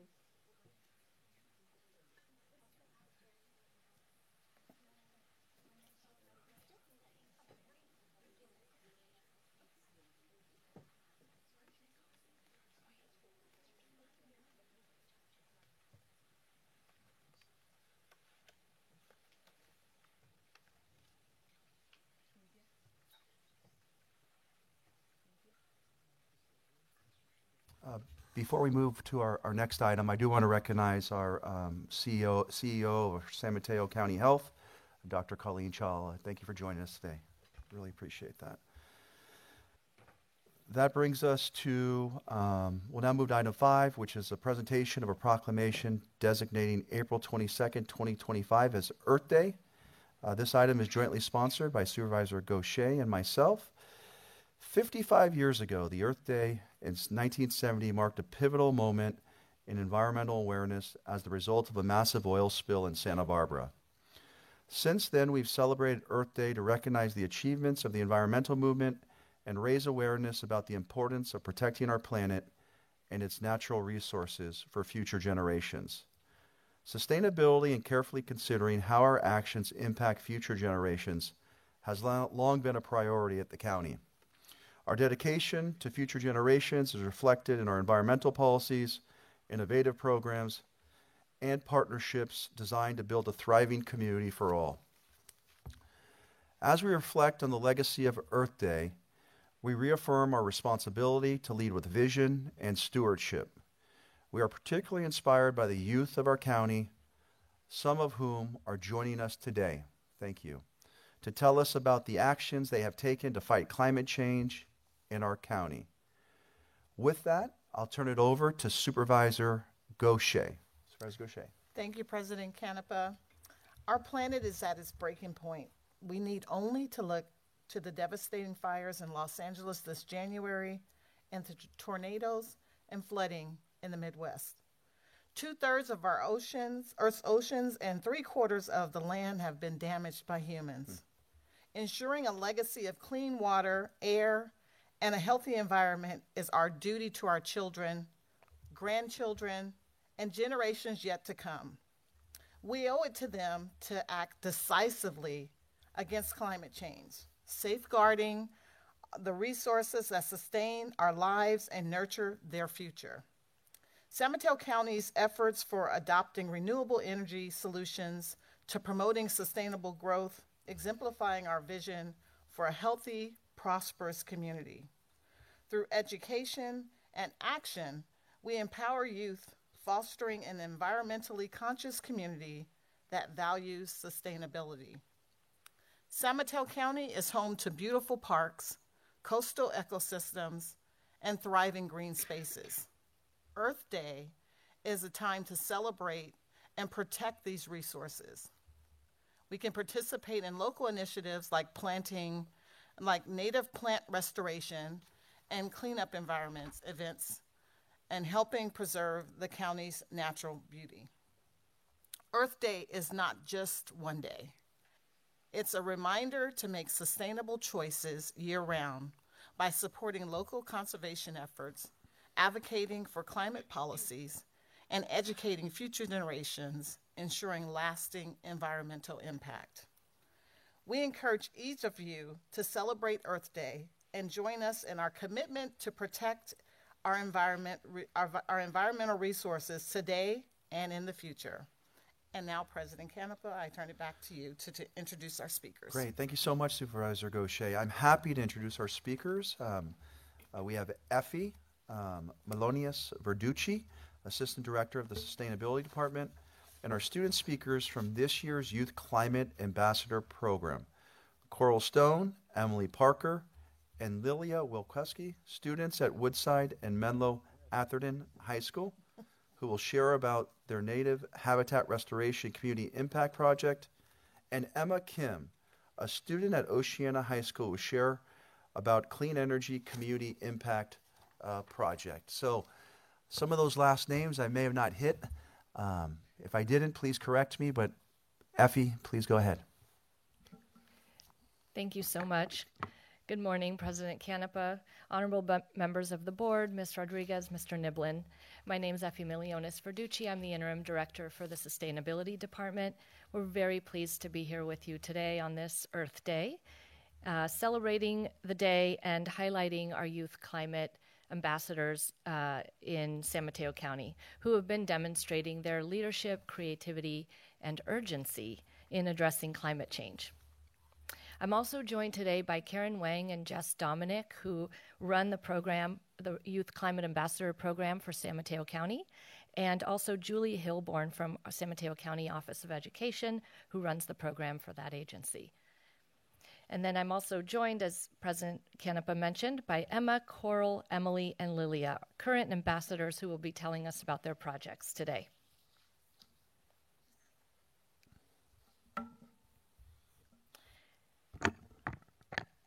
Since 2019, Sustainability has partnered with Peninsula Clean Energy, San Mateo County Office of Education, and the Citizens Environmental Council to host the Youth Climate Ambassador Program for high school students across the county.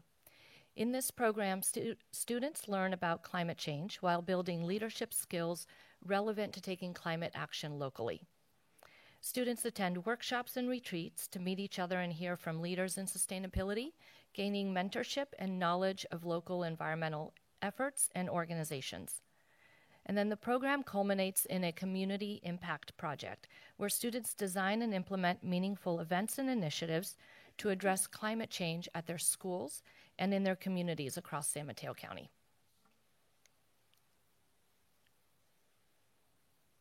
Across 6 cohorts, 325 students have executed over 136 community impact projects to date.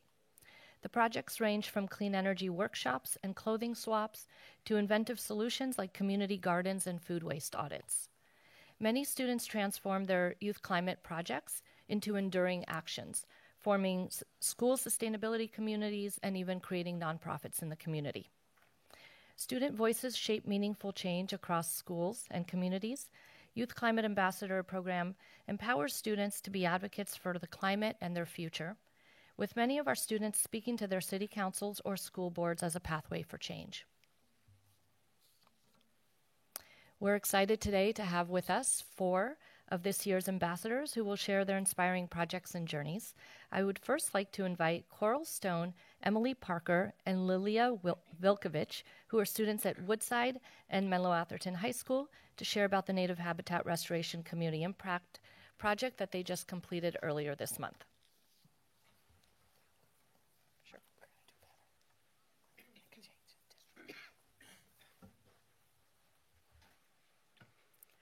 Hi. So we led a community nature walk and invasive species removal day event at South Park. During our nature walk, we educated our participants on a lot of native plants at South Park, including California bay laurel, oak trees, coyote mint, and of course, California poppies. We printed out little booklets helping our participants on learning how to identify it and why it's good for our ecosystem and environment.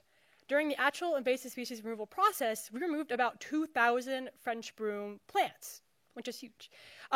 We also worked with Grassroots Ecology, a local environmental nonprofit, who helped us host the event.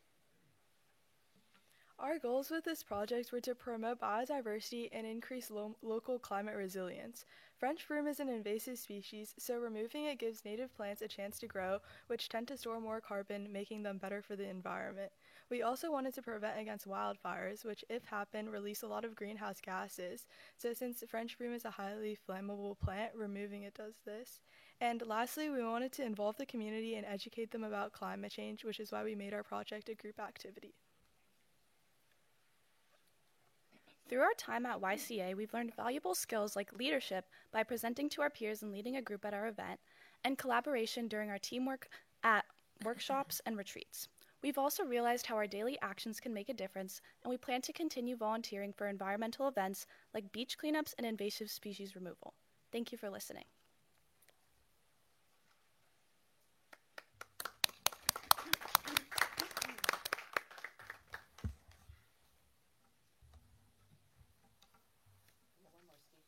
We do. Congratulations and great job. And I'd now like to invite Emma Kim, who's a student at Oceana High School, to share about their clean energy project.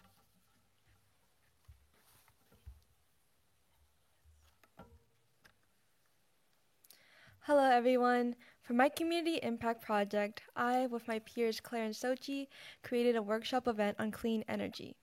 We wanted to teach the youth in our community more about the positive impacts of choosing sustainable, clean energy instead of fossil fuels.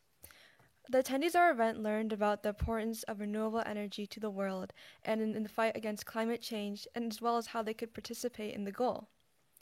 We also incorporated a hands-on aspect of creating their own energy source.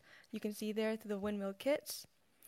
And participants also received a brochure to take home about the recapping the events that was said in the workshop, and as well as how they can reduce their carbon emissions. I also have the brochure here, so if anyone is interested in having one, I can give you one. And these workshop events were held at the Sanchez Library and the Sunset Ridge After School program, both of which are located in Pacifica. After attending our event, a lot of the participants said that they became more aware of clean energy and ways they could reduce their energy use. Overall, running these workshops was a very enlightening and inspiring experience. Being able to witness members of my community have fun while learning about clean energy was truly rewarding and heartwarming. Being a youth climate ambassador has taught me many valuable lessons. From these lessons, they have shown me that I can make my own impact on my community in stopping climate change. I hope to continue fostering these valuable lessons and also pursue more climate change efforts in and outside of my community. And in the far, far future, I hope to have a career in science and environmental studies as an educator.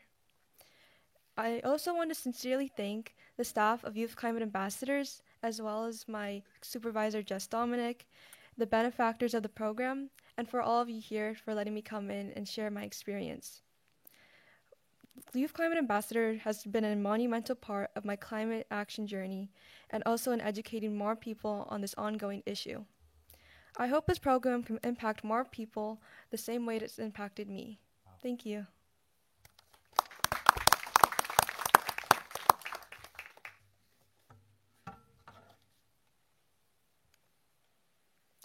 Just want to say a final thank you to the students for sharing their projects, and congratulations to all of the Youth Climate Ambassadors who will be graduating this month.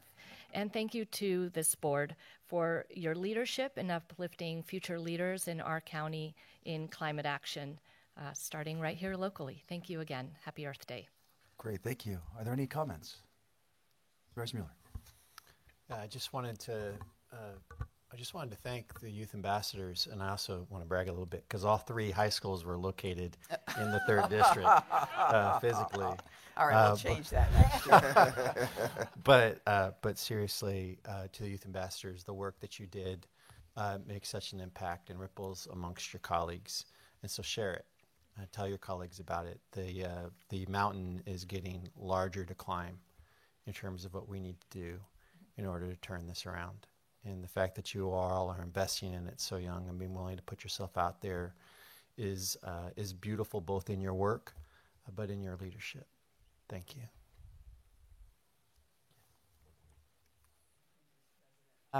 I just want you to know how inspiring you all are and how lucky we have you to guide us in trying to protect our planet.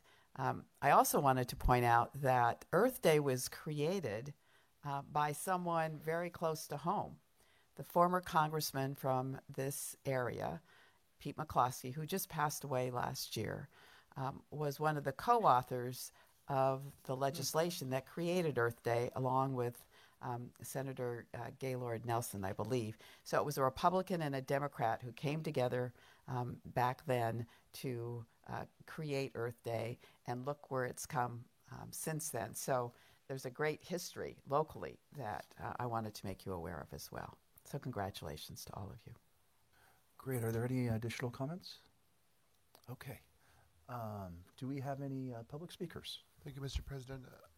I do have one speaker from Chambers, Rhonda Reyna, and then we do have speakers from Zoom. So, Rhonda, please proceed. Okay. Thank you. It has become obvious that there is weather manipulation using HARP technology and cloud seeding. Will the board consider following other states in prohibiting geoengineering and stratospheric aerosol injections? A video has gone viral of a woman in Eastern California who confronted one of the pilots who was spraying toxins over her house and the region. We cannot tolerate the intentional poisoning of our air, soil, and water by as of yet unknown bad actors who remain to be identified and held accountable. More information can be found on Dane Wigington's geoengineeringwatch.org. Thank you. Thank you. Thank you. We have 2 speakers from Zoom, Martin Fox, followed by Ann Schneider. Martin, please proceed. Oh, actually, he just lowered his hand. We'll talk later. Okay, thank you, sir. Next speaker is Ann Schneider. Ann Schneider, please proceed.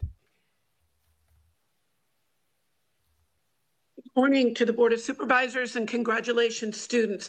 Ann Schneider, over 40 years working in the environmental field. Prior to COVID, the county sustainability office had meetings for electeds and the public on a range of climate change and climate resiliency issues. COVID put an end to that. One of the projects was looking at heat island impacts.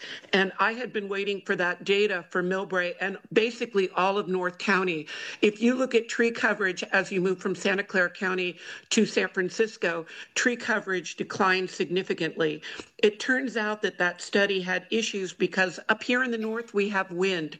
I would dearly love to see the Office of Sustainability bring those programs back so that both adults and children can get more active in long-range, significant planning for that, especially tree coverage and heat waves. Thank you very much. Happy Earth Day.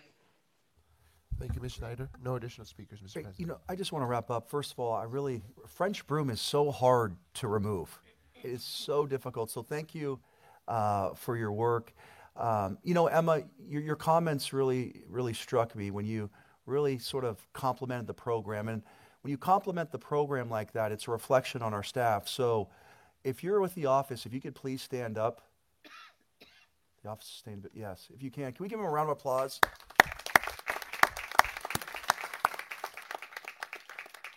Effie, you and your team have really come through just in terms of, enhancing sort of what the Office of Sustainability does. But I think more importantly, reaching out to different communities. I mean, this work is just, it's so profound, it's so deep, and I really want to thank the staff and really thank you for just being here and being part of the process. So with that, I will ask Supervisor Cochet to introduce the item. I make a motion that we approve this item, the proclamation designating April 22nd as Earth Day. I'll second. I'll take the roll call. Supervisor Spear? Thank you. Supervisor Corzo? Yes. Supervisor Mueller? Yes. Supervisor Gaucher? Yes. And President Canepa? Yes. Thank you. Motion passes. All right.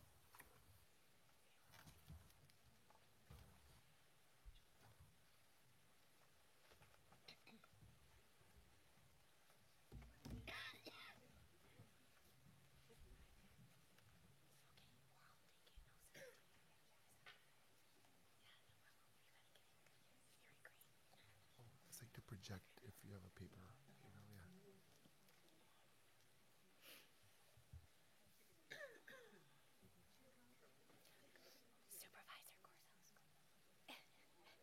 Yeah. Okay, ready? 1, 2, 3. Oh, we've got Jackie here. Supervisor Spear. Okay, 1, 2, 3. Okay, go. Sorry.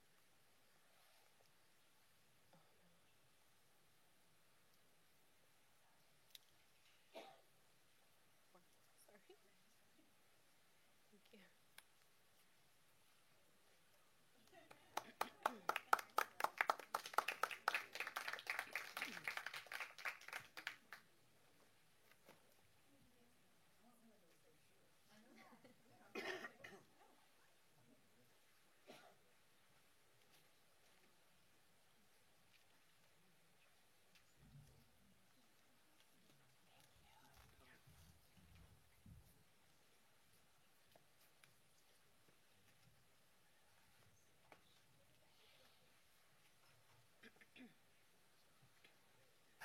I understand.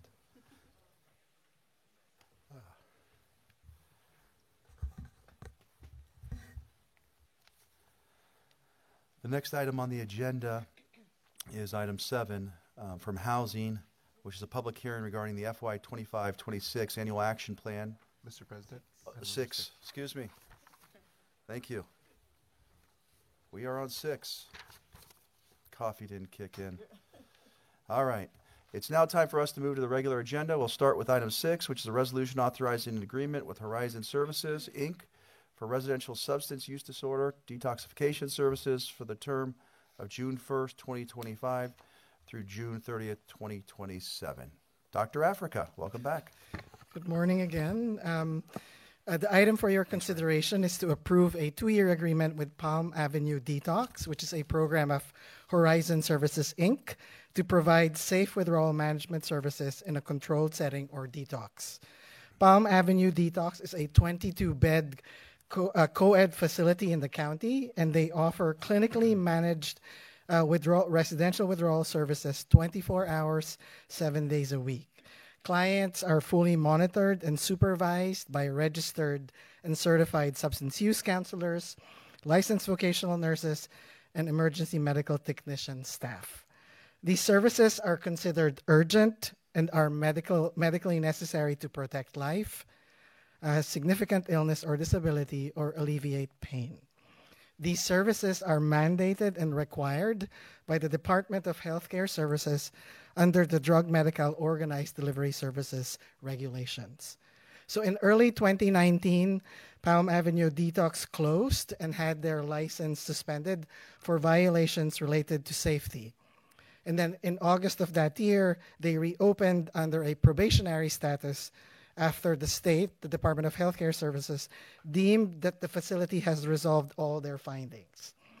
And then in 2024, around May, the state came and suspended their facilities license again due to violations under the Health and Safety Code. And since then, Palm Avenue Detox staff have developed a rigorous safety plan, got their staff really trained to enhance safety and enhanced monitoring protocols. Their license was reinstated in October of 2024. In January of this year, Palm Avenue was also approved by the state to become a provider of what we call incidental medical services, or IMS, which is under, again, the drug medical system. So IMS is provided at a facility by a health practitioner staff that can address medical concerns or issues associated to detox, treatment, and recovery services. Now, this addition of an on-site medical provider really enhances client monitoring, specifically during withdrawals and detox. So while client admission has fluctuated over the years, we actually are seeing a slow and steady upward trend in terms of their utilization.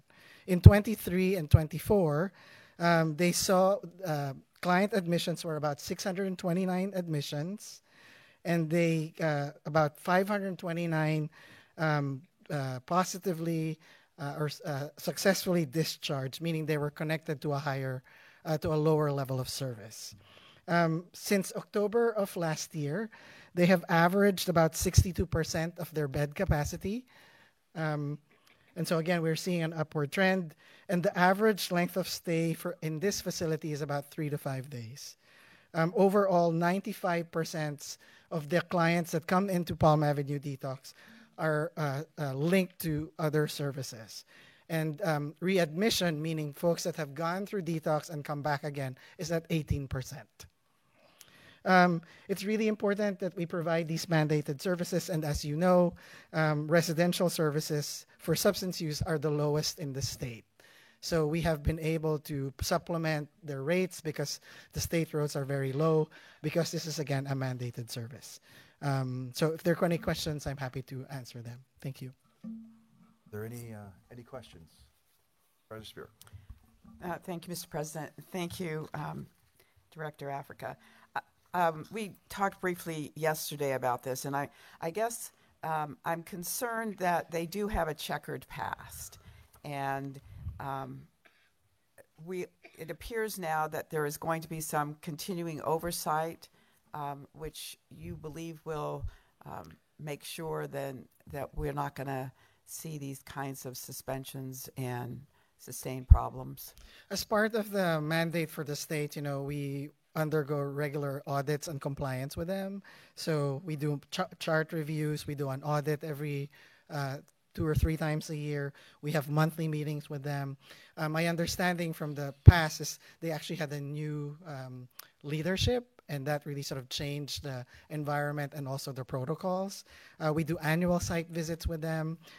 We look at their grievances. So we are working very, very closely with them. There is another detox program, but it's much smaller. It's only 6 beds in East Palo Alto. So, but it's really to really improve the services. We are kind of talking to them regularly, monitor with them, and the state will not give them their license back unless the state feels that they are able to fulfill their obligations and regulations. Do you do any unannounced visits? Oh, our staff do that, yes. How often? I know that we meet with them monthly. I can't tell you how much we do unannounced visits, but I know that we do that for all of ours. Let me know? Thank you. Yes. Are there any other questions? Dr. J, I have a couple questions. The net county cost for the agreement is a little over $1 million, but is there a chance that the federal Medi-Cal revenue is at risk in year 1 or 2 of this contract? And what should we potentially brace for? So again, because it is sort of funded by the federal government, there is sort of a possibility if the changing federal landscape continues. So one of the things that we really are doing is looking at other funding, like realignment. We have the Mental Health Services Act, which will now allow, when it moves to Prop 1 or Behavioral Health Services Act will allow more substance use funds to be able to be used under MHSA. So those are things. And one of the things that's really important is many of these services are billable to the state. Yeah. So that's really an opportunity to increase their utilization and treatment services. Is there, in the contract, is the contract built in such a way that the county will be reimbursed if the facility closes again? No, we do not get reimbursed if there are no services that are provided. Okay. And what I'm hearing from you is that just in terms of space throughout the county, it's East Palo Alto, Palm. There are no other providers. So there are two providers, Palm Avenue Detox and or Common Ground in East Palo Alto. So that's it. That's it. Yeah, under the state, we are mandated to have what we call network adequacy, that we can show that we are able to provide for the needs. And there's also what we call compliance in terms of timely access. How quickly do we get people linked into services? So we have to maintain that under the state standards. You know, I'm going to support the item before us today, but we just really don't have many choices, do we? You know, unfortunately, these are really hard services to provide. These are 24/7. People are sometimes just detoxing. There could be crisis. They're unwell. You know, it's really hard. So staffing is an issue. Really getting certified folks, licensed folks to be there.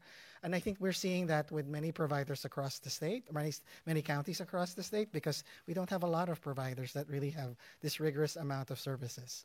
You know, and I continue to express my concern around the state and CalAIM reimbursement. Is the CalAIM reimbursement have an effect relative to Palm Street? So we, as I said earlier, the substance use residential rates that we get are the lowest compared to our Bay Area counties. For example, Santa Clara gets twice the amount of ours. So it's constantly really working with the state to try to understand, you know, what is the cost of doing services here. What we understood, though, that the state about a year ago was willing to look at new rates, but again, with the changing federal landscape, that we have not heard that from them. Yeah, and you know, one thing I'm really considering moving forward is potentially, you know, not this meeting. Maybe I'll work with your staff and then with Colleen, but is potentially the board moving forward with a resolution to the state of California. I find it mind-boggling that these other counties, in terms of the reimbursement of CalAIM, are at a certain level and we're not at that level, and that to me is very frustrating because it has adverse consequences to the people that we serve. And so, you know, I look forward to working with your staff on that issue. And with that, I don't know, colleagues, yes. Dr. Africa, thank you so much. Going back to the CalAIMS, it would be good to have a better understanding how CalAIMS is really impacting those who are providing services. We're hearing from many of the providers who are really struggling to continue their services because of the fee-for-service model that we're now facing. I'm happy to share more information about that. What also I think is very important to note is, as I said a while back, is the change in the payment mechanism has really impacted our providers. So before, we would just do 1/12 payment, right? So no matter what they did, whether they met the criteria or not, we would pay them, we would divide the contract maximum to 12 and pay them once a month. And with this new payment reform, you don't do the service, you don't get paid. So that's also impacting the service, the funding. Thank you. And then can you talk a little bit about the 95% successful detoxification discharge metric? What does that include? So the state, to provide that services, the state has some certain expectation of what they call successful treatment or intervention. So for the state, they define it as somebody who completes the withdrawal process, which is 3 to 5 days, and then they are linked successfully to a provider, a lower level of care. So that's the measurement. So when we say 95% of the people that leave are linked to a service, that means that the state says, okay, you've done everything that you could do to give them the treatment or options. But as you know,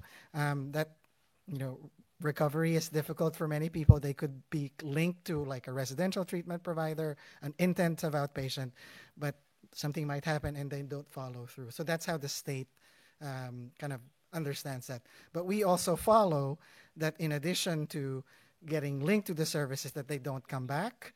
But then, which the number I shared with you, which is 18%, is actually lower than the state average, which is good, right? But recovery is different for different reasons, economic situation, and so the case managers at Palm Avenue Detox really work hard with people in there to get them linked to services, unless they're asked by the judge, or there's a charge. Usually, it tends to be voluntary. Thank you. All right. Are there any public comment? Is there any public comment? Thank you, Mr. President. No speakers from chambers. I do have one hand raised in Zoom, and that's from Dan Stegging. Dan, you'll have 1 minute, so please proceed. Thank you, supervisors. Can you hear me? Mm-hmm. Yes. Excellent. I just want to make one clarification in there. If it's a strict dollar for dollar comparison, Santa Clara County might be paying twice as much as San Mateo County, but they have almost 2.5 times the annual budget. They've got, I think, a $12.5 billion annual budget versus last time I checked, San Mateo County is like $5.2 billion. So they're a much bigger county than us, 2.5 times the size of it. So they could be paying twice as much, but per capita be paying significantly less. Thank you very much. Thank you, Dan. No additional speakers, Mr. President. Great. Thank you very much. Now that we've heard all this, is there a motion to adopt the resolution? I'd like to move to adopt the resolution and just quickly add that these kinds of services are really difficult to provide, and I do believe that this specific one is in District 2 and has been there for a long, long time, and it is a necessary service for people to rehabilitate in our county, and so I'm glad that we're supporting them and that we will continue to support them. Thank you. All right. Roll call, please. Sure. Supervisor Spear? Thank you. Supervisor Corzo? Yes. Supervisor Bueller? Yes. Thank you. Supervisor Gaucher? Yes. And President Canepa? Yes. Motion passes. All right. The next item on the agenda is item 7 from Housing, which is a public hearing regarding the FY 25-6 Annual Action Plan and Winter Notice of Funding Availability, NOFA activities, and invite community input on the use of funds for a potential Section 108 loan. Mr. Hodges. It's a mouthful. Yes, it is, Mr. Hodges. Good morning, President Canepa and honorable board members, Ms. Rodriguez and Mr. Niblin. I'm Ray Hodges, Director at the Department of Housing. And I'm joined this morning by Karen Kopic, who's one of our team supervisors overseeing our federal programs and some of our state monies, among a number of other things. And our program manager, Doug Frederick, as well. So DOH receives funding from HUD, the Federal Department of Housing and Urban Development, under 3 programs: the Community Development Block Grant Program, or CDBG, the Home Investments Partnership Program, or the HOME Program as we refer to it, and the Emergency Solutions Grant, or ESG. To receive these funds, the county is required to submit a consolidated plan to HUD every 5 years and an annual action plan each year to show how the county allocated the funds to projects and to report on the outcomes of those programs. These required documents serve as both an application for the funds and a local policy statement. We are the lead as the county for the HUD-designated urban county, so we receive CDBG funds on behalf of ourselves, the county, but also the 16 smaller cities in the county. And we also lead the county's HOME Consortium, which also includes the cities of South San Francisco and San Mateo. Redwood City and Daly City receive direct allocations of home funding themselves that they administer. But Redwood City actually is going to join our HOME Consortium in 2026, and there was actually an item on that on the consent agenda this morning on that process. So across the country right now, no jurisdictions have received their final funding amounts from HUD for fiscal year 25-26, but in the recent continuing resolution, the funding for these 3 programs came through roughly level. So we expect to receive about the same amount that we did in this fiscal year, which was $3.84 million across the 3 programs. These are important resources that support a wide range of housing and community development services across the county, and it also funds roughly 5 staff at our department. But the 3 programs have been shrinking over time. Our allocation in this fiscal year was about $320,000 less than we had received in fiscal 23-24. In addition to these federal resources, DOH uses the same NOFA process each winter to source projects for the state's permanent local housing allocation funds that we receive each year, and for state ESG funds. And so awards for those 2 programs are also included in the materials before you today. And then finally, at your March 25th meeting, the board provided approval for DOH to apply for HUD Section 108 Loan Guarantee Program funds, which would enable us to access low-cost financing for economic and community development projects that are secured by the CDBG allocations. So this morning we need to open a public hearing to take comments on all of the above, and we'll request approval for the 25-26 annual action plan, as well as the projects to be funded through the state PLHA and state ESG programs in fiscal year 25-26. And here I'll turn it over to Karen, who will go through some of the details of this year's NOFA. Thank you, Ray. If we can go to the next slide, please. I have. It's hiding underneath. Here it is. Oh, look at that. I'm empowered. Okay. Great. Although federal funds represent a relatively modest part of our overall portfolio, they actually have significant community impact. So you can see here last year about the $3 million that was invested in the community, nearly 12,000 low-income households and persons experiencing homelessness were provided with critical services and shelter. Our service providers are saying that demand is increasing year over year because salaries, frankly, just outpace the increase of prices, and we don't see that changing anytime soon. These investments also helped preserve 300 affordable housing units. 160 of those were in Half Moon Bay with the Moon Ridge projects. They got a new roof. 32 were in South San Francisco for Nugent Square, had a complete re-overhaul, very big investment there.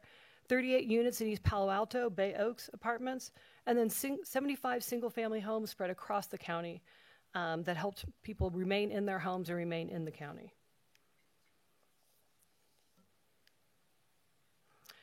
Ray went over it can't be federal funds without disclosures and jargon. Ray went over just the different names of the funding sources that we are included in the NOFA that we're talking about today. He also mentioned that the allocations aren't yet finalized, and we will talk about a water flow of decisions in terms of if the allocation has to be higher or lower than expected. And then also, all of the funding for the federal funds will go to support lower income persons, and they should prevent displacement in our community. Overall, we actually have around $5 million to invest between the federal funds, state funds, and then the repayment of loans. We call it program income. So it's about $5 million total. Again, we're going to, staff and our Housing Community Development Committee are recommending funding 27 programs that will serve, again, another 12,000 or so people this year. The largest amount of funding goes to the bigger projects, which are the multifamily housing complexes, as well as public facilities, a child care center that we have this time. As Ray mentioned, about $800,000 goes for program administration to cover county costs, because there's quite a bit of administration that comes along with these projects. And then the rest is going to our minor home repair and the services that we provide in the community. We're recommending 3 capital project applications for approval. So we have the Middlefield Junction Child Care Center. So it's in front of Building A of the Middlefield Junction Center. This development couples affordable housing with affordable on-site child care. And that was a critical component of the RFP that we issued to the community. So once completed, 36 infants and toddlers, the need was for the youngest children, will receive vital early education. And this support's really critical because in our community, if you have lower income families, any family, you really need 2 incomes in order to make a go out in San Mateo County. And so childcare is really critical, and it's just one step toward moving toward universal childcare in our community. The next is St. Matthews. It's a gorgeous building right in downtown San Mateo on 2nd Avenue. It's a historic building. They're supporting supportive housing for 55 lower income individuals that are already residing in the building. The building's from 1905, and they also need roof repairs and elevator repairs. Elevators were very popular in this round of funding. And then lastly, the bottom photo is Shores Landing. This development directly addresses our county's goal of zero functional homelessness. There are 93 households headed by older adults that had previously experienced homelessness. Once the occupants moved in, it became very clear that one elevator wasn't sufficient. We needed an ADA elevator in order to move people around. And this one's nice because the city of Redwood City is going to share the cost. So that way our money's going a little further. They're contributing about half of the cost of the new elevator. Oops. Oh, wait. There we go. This is what we call our sources and uses document. It's in, if you want a easier to read copy, it's in your attachment A. So basically here is the capital projects. We received 5 applications. We are recommending 3 for funding. The processes, we have a due diligence consultant, our team does evaluations, and then the Housing and Community Development Committee also make recommendations. There were 2 projects for new construction. Given the timing and financial evaluation perspective, we believe that the rehab projects would better serve our funding objectives, and we're not recommending those 2 other projects at present for funding. Housing for less than $3,000 per home, Senior Coastsider's minor home repair program enabled 24 older adults to be more safe and more independent in their beloved homes. 50 volunteers, including the gentleman here in this photo, helped conduct minor repairs. So installing grab bars, railing, walkways, fixing plumbing leaks, very small things that really made a big difference in these people's lives. This is just one of the 4 minor home repair providers in the county, and we are recommending that we fund all of the applications we received in this area. Here's our list, maybe. These are our minor home repair providers. Climate Resilient Communities is new for us. They're doing work in Redwood City, North Fair Oaks, East Palo Alto, and the Bellhaven area of Menlo Park. Rebuilding Together has 3 different programs. They operate over the entire county. And then Senior Coastsiders does a lot on the coast. I do want to call out that the city of Dahlia City, Redwood City, San Mateo, and South San Francisco, all of them also use their CDBG funding for Rebuilding Together. So there's quite a bit of coverage all across the county. And we did also put some Measure K during the Measure K NOFO for climate resilient communities for also that. So there's quite a bit of investment, and I think the impact for these programs is quite significant. A quick Friends for Youth Mentoring Services. It's a new program for us this year. Here's Juan, is one of the gentlemen there, and he started with Friends for Youth in 1997. Both of his parents were undocumented immigrants. They worked 10 hours a day. His mom was a house cleaner, his dad was a gardener, and then his dad unfortunately had a drinking issue, which we heard a lot about how that can impact families. So at 13, he decided he needed to become kind of the main, what he calls the man of the house, and make sure that he and his sister and other children had enough to eat. Every day he was exposed to gang violence, alcohol, drugs on his walk to school. So a friend told him about Friends for Youth, and he was matched with a mentor. And one of the most impactful things is she brought him to SFO to show him what her job was like. And he had never seen kind of a different type of job. So he realized that there's more out there for him that he just hadn't heard about. So he decided to become a mentor because it was so impactful for him. He did that for 8 years. And then he's the very first mentee, mentor, now board member for Friends for Youth. So this is just an example of the life-changing impact that some of these programs have on members of our community.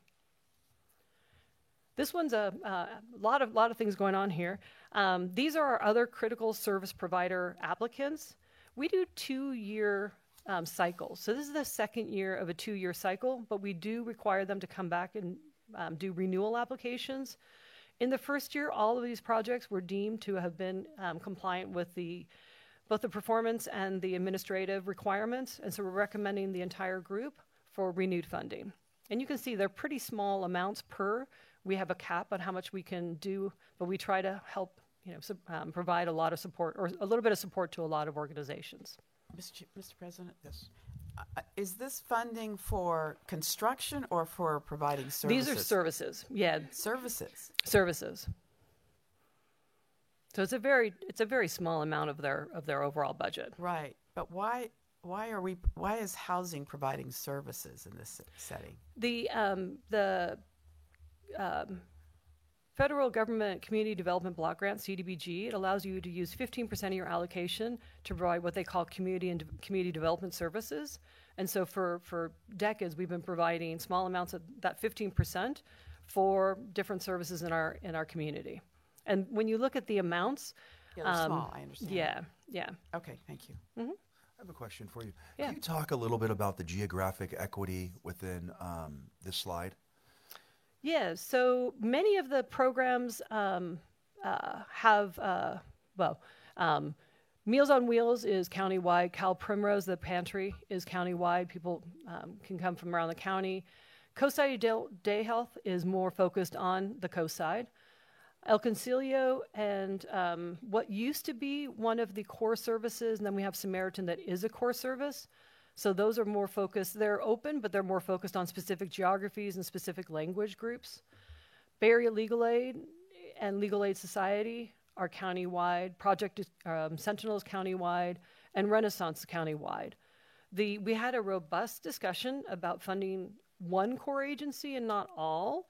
I think in the future we're either going to make sure it's open to everyone. It's just the other cores didn't apply. But we did discuss how with our Housing Community Development Committee, where we may want to explicitly invite all or leave that for HSA to fund and not just fund one of the various core services. Yeah, and one of the things that just sort of stands out for me is there really is nothing sort of north of Burlingame, right? So when you look at the Peninsula Volunteers, Inc., my understanding is they're in Menlo Park. And so my concern is, and moving forward, is really, I'm not saying today, but really sort of looking at the northern end of the county. There seems to be, a gap in service delivery relative to the funding in this slide. And so I say that to bring that to your attention, and hopefully, next time, working with our offices, maybe Supervisor Spear and myself, we can maybe help to identify nonprofits in the northern part of the county that could be recipients. That'd be great. Yeah, we do. It's open for everyone, but we'd love to get the word out and make sure that we're casting the widest net and people are aware. And next year will be a brand new start, and so that would be a great opportunity. Mr. President? Yes. So, correct me if I'm wrong, but the cities of Daly City and South San Francisco have their own funds to. Yeah. And how does that interact? And the Redwood City has their own funds too. Yeah. So the way that it generally works, that's a good point. So there is additional coverage through federal funding, just not ours. So if there is a organization that in Redwood City, Daly City, South City, or San Mateo that only serves that community, so Rebuilding Together, we generally wouldn't invest in a house in South San Francisco because South San Francisco would use their grant to do that work. However, if it were a facility that's used more broadly by multiple cities, then that's something where then the county could support. So it really is, if it's a specific service really directed to just that city, the boundaries of the city, generally the county would, in order to not duplicate efforts, they already have their funding. Or if it's something that's more broad, some of the shelters that we fund that are, really serve a great deal of people, such as Cora, then we would contribute as well. So Pacifica, San Bruno, Millbrae in particular are areas that we should. In unincorporated, right? So unincorporated, Broadmoor, Brisbane, Colma. Yeah. Thank you. Yeah. Mm-hmm. And we'll reach out. Our cycle starts in the December timeframe. We'll start to do a needs assessment in November. So we'll make sure to reach out and see if there's other organizations that aren't on our radar that should be. Thank you. Yes. You referenced almost $1 million for the child care center, which strikes the building is already built. So no, so sorry to be the first three projects. So the child care center is new construction. The housing is built, but the actual child care center itself isn't. They've done some of the framing, but they haven't actually really built it out. So that funding would actually be for the construction of the child care center. Okay. Yeah. But you're talking about walls internally. The shell is already there, correct? The shell's there, but you need walls, plumbing, electricity. The garden, when we were talking to them, they need plant kid-friendly plants. If they eat the plants, I want to make sure the kids are okay, and some gating and fencing. So it's the kind of the whole build out. Everything that is not, you can't take out, chairs, tables, all those things still need to be. And actually, the budget for the project is even a little bit bigger than the $1 million. But that's it is an expensive one to build out. I want to compliment you on recognizing that we have a serious problem in San Mateo County as it relates to childcare. And I'm going to be bringing a presentation to the board. We have a decline in children in this county, in part because it is so expensive to live here. Mm-hmm. And childcare runs $3,000 a month for infants and toddlers. So we've got to get much more serious about how we're going to address that. Thank you. Thank you. Yeah, that was it came out very clear in our community meetings, very big topic for many. So Cora, I don't know if you knew, but 1 in 4 women and 1 in 7 men have been the victims of severe physical violence by their intimate partner in their lifetime. So I feel like this is astounding and kind of unacceptable figure. So Cora's working every day to change these statistics. They worked with Jessica, who came basically with the clothes on her back and her 2 children. She experienced extreme physical, emotional, verbal, financial abuse. And when she showed up, she didn't have a job, childcare, we talked about, transportation, or even school options for her kids. So she worked with Cora's Safe House team, stayed in the shelter. She was able to attain childcare through the 4 Cs of San Mateo County, a full-time job, save enough money to buy a car, and eventually move out. So she's just one example of the invaluable services that our shelters are providing to our community members.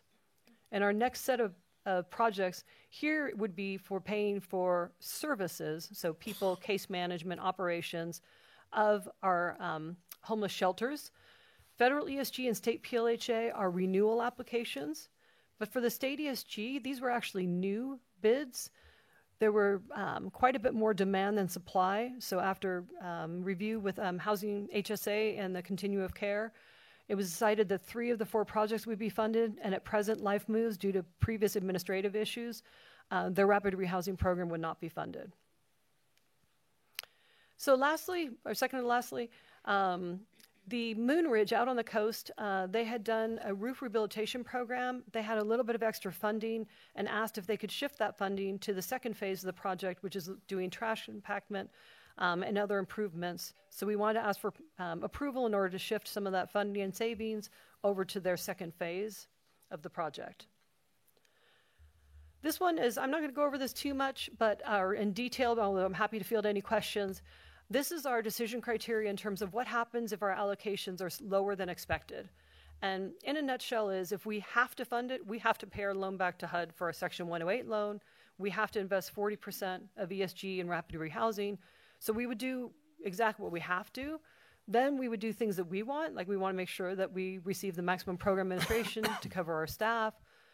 Then when it gets to the larger projects, they're the ones where if you have to shave off $50,000 and it's $1 million, that's a lot easier to do than taking $50,000 from a $25,000 public service grant. So that's kind of our waterfall. It's outlined in your attachment A at the end. Hopefully we don't have to use it, but we did need to think about exactly what decisions we'd make if we do have to make some changes with the funding. And then as Ray mentioned, another thing we're doing is last month you all provided us approval to apply for a Section 108 loan. One of the benefits of this is federal fund requirements sometimes are a little heavy. There's a lot of administrative burden. So the larger the amount of funding you can provide, the more palpable it is and the more worthwhile for everyone involved. So we wanted to be able to have the opportunity to do some larger projects and larger amounts of funding. So today what we're asking for the board and for the public is, do you have ideas or suggestions on how we should prioritize this funding? Child care centers, for example. So public facilities could be things like homeless shelters, parks, libraries, child care centers. Preserve affordable housing. We know that balconies all of a sudden are becoming a really big thing that people didn't really think about that much because of new legislation. There may be specific properties. So we want, when we go to the public hearing or comment section in a few seconds, these would be areas where we'd love to hear any input that people have. So that's what we have for now. Great. Thank you very much. Are there any additional comments, colleagues? Through the chair. Yes. Supervisor Gaucher and then Supervisor Mueller. I just have a quick question. I know I noticed that Project We Hope, they acquired a property or a program from Life Moves. They didn't apply for the funding. Do we know why they didn't apply, or were they informed of that? Yeah, they were absolutely. Yeah, I think so. Two different things. They didn't apply, and I think it's because they have quite a bit going on. So at the time, they just, I think, prioritized other items. We are providing them $420,000 or $450,000 through our over-the-counter process in order to help with the Bay Street properties that they have. So that was just approved, I think, maybe even last month to the board, and we're moving forward with that. But no, we had multiple conversations, and unfortunately, I think just it happened in the time where they're in the middle of acquiring the new land and various other things, and I think they just didn't have the opportunity to finish the application. Thank you. And I also noticed that, of course, Sheridan was not approved for additional funding. That is an opportunity to bring workforce housing to the county as well. What went into the decision not to fund that project? Yeah, there were two main things. First off, they didn't adhere to our underwriting guidelines, so that was one. And then secondly is for HUD funding, you have to do a consolidated annual action plan, where you take community input, just like we're doing today for the Section 108, on what the priorities are. Teachers and teaching staff were not called out by anyone as a preference or as a high priority, and so they're not in our comp plan. So that was another thing too, is they didn't fit what the needs expressed by the community. All right, Supervisor Mueller. Yes, so I'll just tell you now, I do want to see that $10 million go toward child care. I've been working on this for over 2 years now, trying to find child care locations on the coast side specifically. I think we finally found one, fortunately, at Big Wave. But what it underscored is, and to my colleagues, is in a prior life, I was on the tax credit allocation committee for the state. And we really understood how difficult it was to gain funding for affordable housing projects, and what a shoestring it was if you wanted to add anything else into that project, such as a child care center. And so I really would like to see us take that money and talk to affordable housing developers about putting the child care centers on site, because not only do they provide economic empowerment for those living there, but also provides potentially a source of jobs for those transitioning. And it brings me back to a discussion that I'd love to have with my colleagues, and I know we've talked about it, Ray, about bringing forward a child care impact fee on development that would create a reserve fund for these projects in the future, so we're not just dependent on 108 loans. And so that's something I'd really like to talk with my colleagues about, because I do think there is an ongoing issue to find the location for child care centers in the county.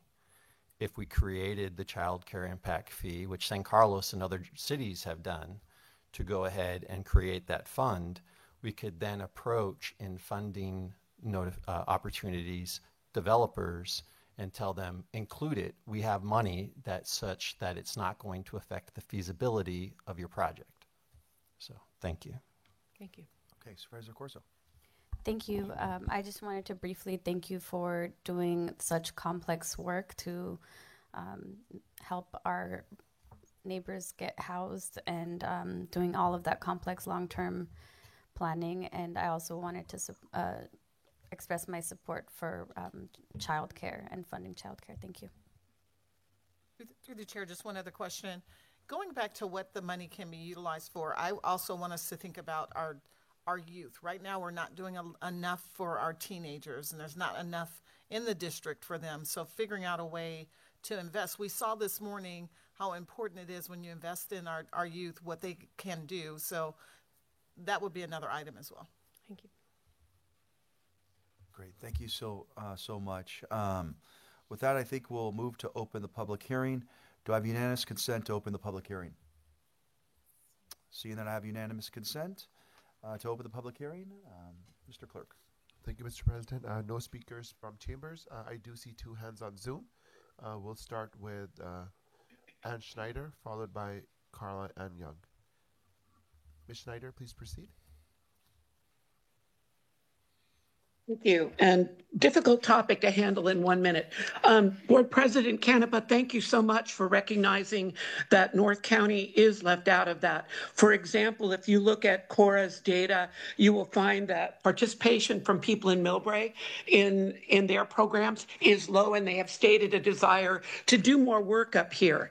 My question to staff with CDBG funding, I also thank staff for recognizing that the county is getting money based on small city per capita.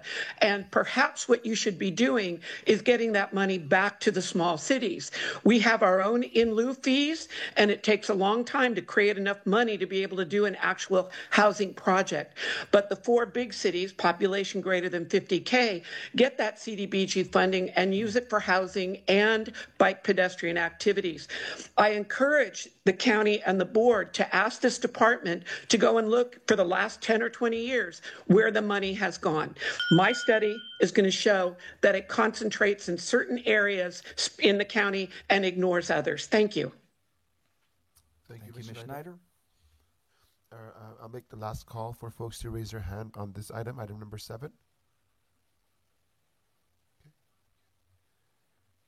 Ms. Carla Al-Young, please proceed. Thank you so much. I would just make a quick suggestion for the Mid-Coast. As Ray pointed out, we don't have a child care center. There is one, but it's going to be taken away shortly because the Granada Sanitary District and Parks District has another use for that as a very small community center. But we have a vast need for local Mid-Coast Community Center for emergency evacuation, after school programs, childcare. And I think there's some property for sale right next to the Big Wave project that's a former propane tank facility. And maybe that would be possible use for next to the mobile home park. And I participated in the homeless count twice. And there's quite a few in Princeton that, RVs, people sleeping in their RVs. So I know there's a big need for this kind of facility. And I don't know if there's definitely never any funding for the Mid-Coast. So it'd be great if somebody could point it towards that. Thank you very much. Thank you. No additional speakers on Zoom. I do have one speaker from Chambers. Rhonda Reyna, please. Hi there. I wanted to speak to Project Sentinel. I'm not in favor of them getting any funding without oversight. They're engaged in malicious lawsuits of landlords. And when I was renting my little home out, they sued me because they thought that my advertisement was discriminating. And instead of just calling me and asking me questions about it, I was trying to be descriptive so that when people are looking to rent property, they had a better understanding of what my property, really was. And so I was told, after being put through so much stress and money to defend myself against their malicious lawsuit, that, we wanted to educate you and now you know better. And I said, now I don't want to be a landlord and I'm pulling my house off the market. So they actually took rentable space off the market. So they need to be looked into to see if they're discouraging people from being landlords, because that's not in the county's best interest. Thank you. Thank All you, right. Ms. Rhonda. No additional speakers. Great. That's everyone who wanted to be heard. With unanimous consent, we will close the public hearing. Do I have unanimous consent? Thank you. I'll bring this back to the board for discussion. Is there any discussion?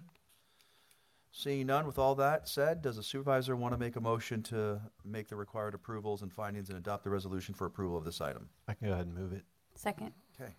Roll call, please. Thank you, Supervisor Spear. Thank you, Supervisor Corzo. Yes. Thank you, Supervisor Mueller. Yes. Supervisor Gaucher. Yes. And President Canepa. Yes. Thank you. Motion passes. Great. The next item on the agenda is item 8 from the county executive, which is to confirm Jasneet Sharma as Director of Sustainability. Again, this item comes from the county executive. Ms. Rodriguez. Thank you, President Canepa.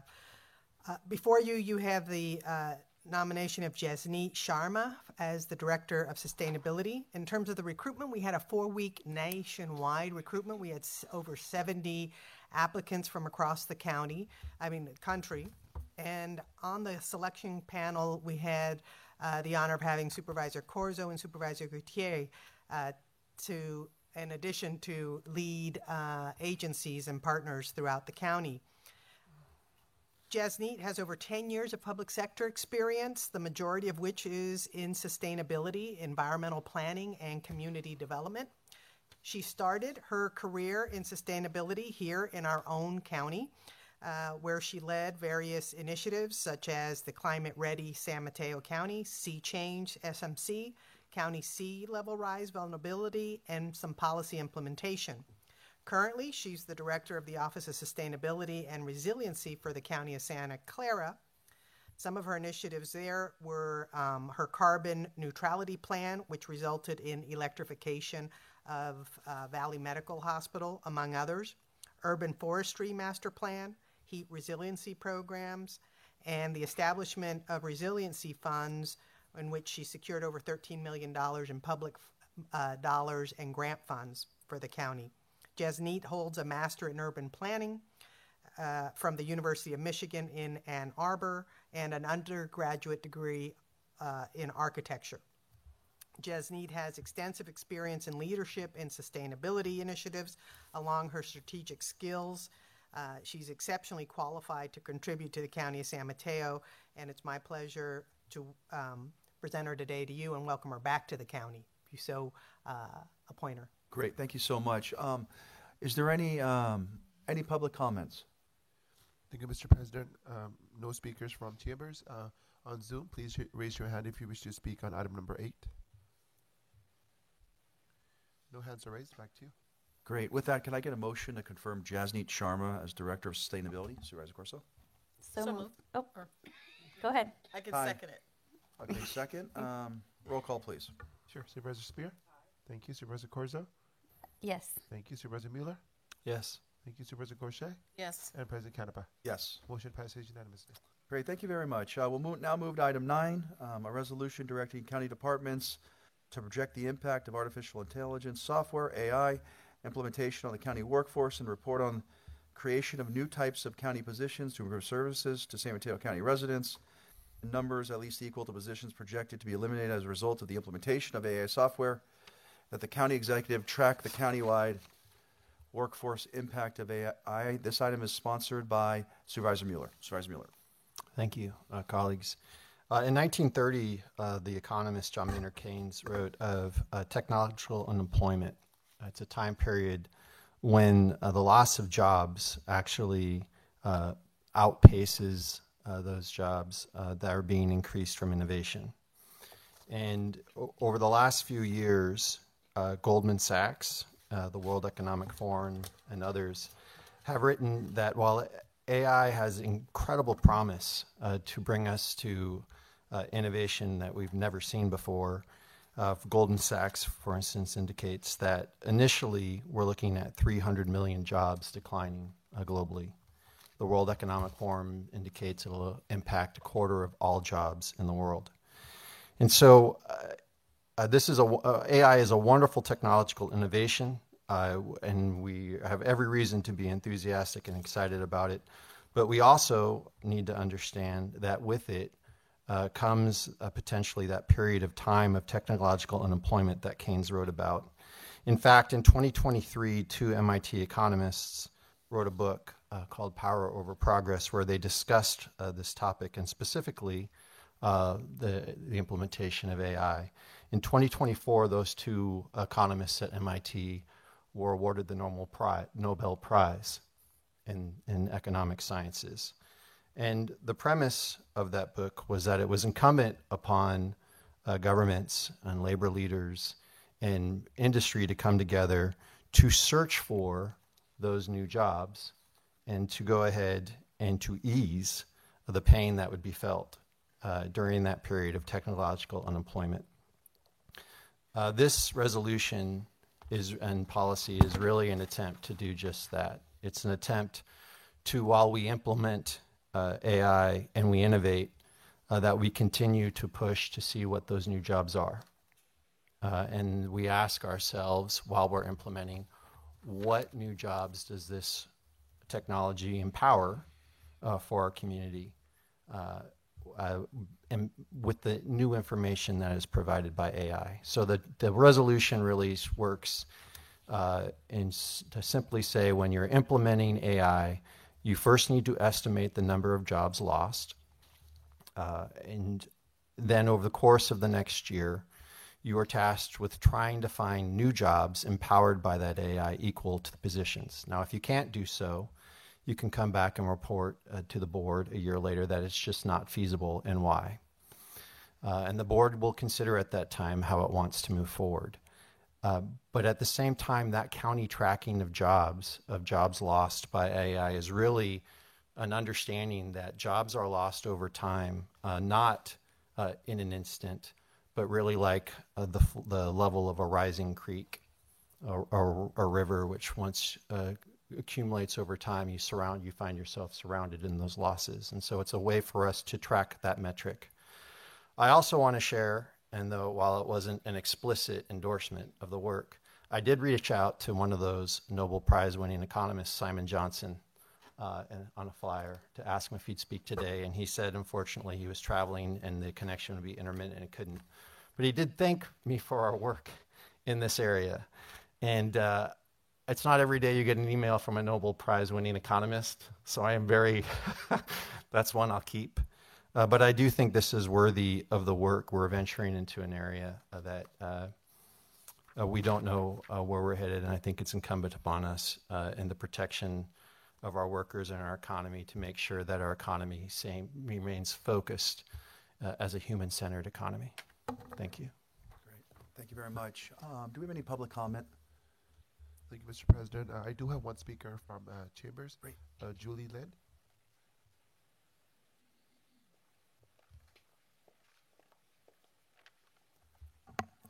Good morning. Thank you for giving me a few moments of your time. I'm Julie Lynn with the San Mateo Labor Council, representing 103 affiliated unions and tens of thousands of working families who call our county home. Today, you're being asked to consider a resolution that doesn't just speak to the future of artificial intelligence, it speaks to the future of people. This resolution puts in place necessary guardrails to ensure that AI doesn't become just another reason to cut corners or to cut jobs. It says if we're going to move forward with this technology, we need to move forward responsibly. We need to ask what the real human impact is. What are the consequences for our workforce? Who's at risk of losing their jobs and why? Where are they going to go? Technology should make work safer, more productive, and increase worker skills, not worsen conditions or eliminate jobs. AI should be implemented to allow our workforce to do their jobs more effectively and the public to access services more seamlessly. It's supposed to improve our lives, not deprive people of their livelihoods by rendering their positions obsolete. All right. Is there any comments online? Thank you, Mr. President. On Zoom, please raise your hand if you wish to speak on item number 9. No hands are raised. Back to you. Great. Are there any questions? I have a couple. Are there any questions? I just have a comment, if I could, through the chair. To Supervisor Mueller, thank you for bringing this forward. We all know that we live in an innovation economy where in Silicon Valley things are moving quickly. We live in the 5th largest economy because of the innovation economy and all of those resources that comes our way. I reached out to Silicon Valley Leadership Group, my previous employer, and spoke to Peter Leroy Munoz, who leads the AI effort for the leadership group, and he is willing to come and talk to us. Additionally, I know that it might be something that we may be interested in, and we might be interested in joining San Jose as they have convened a government AI coalition that involves a lot of different regions, and some of the work that they're doing includes the use of AI for social good, ensuring ethical, non-discriminatory, and responsible AI governance. They're promoting vendor accountability, improve government services, and fostering cross-agency collaboration and knowledge sharing. So I think it's important that I would like to see us as a council, as a board, also create a subcommittee so we can continue to look at what we're doing and what we're bringing to the county, if that would be amenable to the board. Yes, and then yes. Yeah, thank you, Supervisor Gaucher. And I'd actually love to serve on that subcommittee. Worked, and I think we'll be seeing the county AI policy that we've been working with Mr. Wentworth on that addresses some of those bias issues and some of the issues that others are working on. But I think it's incredibly important. So thank you for that. I just wanted to briefly add that I also want to thank you, Supervisor Mueller, for doing the hard work of thinking about what the long-term impacts of AI are on not just the people of our county, but the service that the county offers and the people power that is needed to do it effectively. As someone who personally tries to stay away from AI as much as possible, although that might be surprising, I do think that it's really hard for people to understand the nuts and bolts of what those impacts actually are on a workforce. And so the work that you've done on this is complex and difficult at times, I'm sure, but very much needed. So I want to thank you for that. Great, thank you very much. I have a couple questions through staff.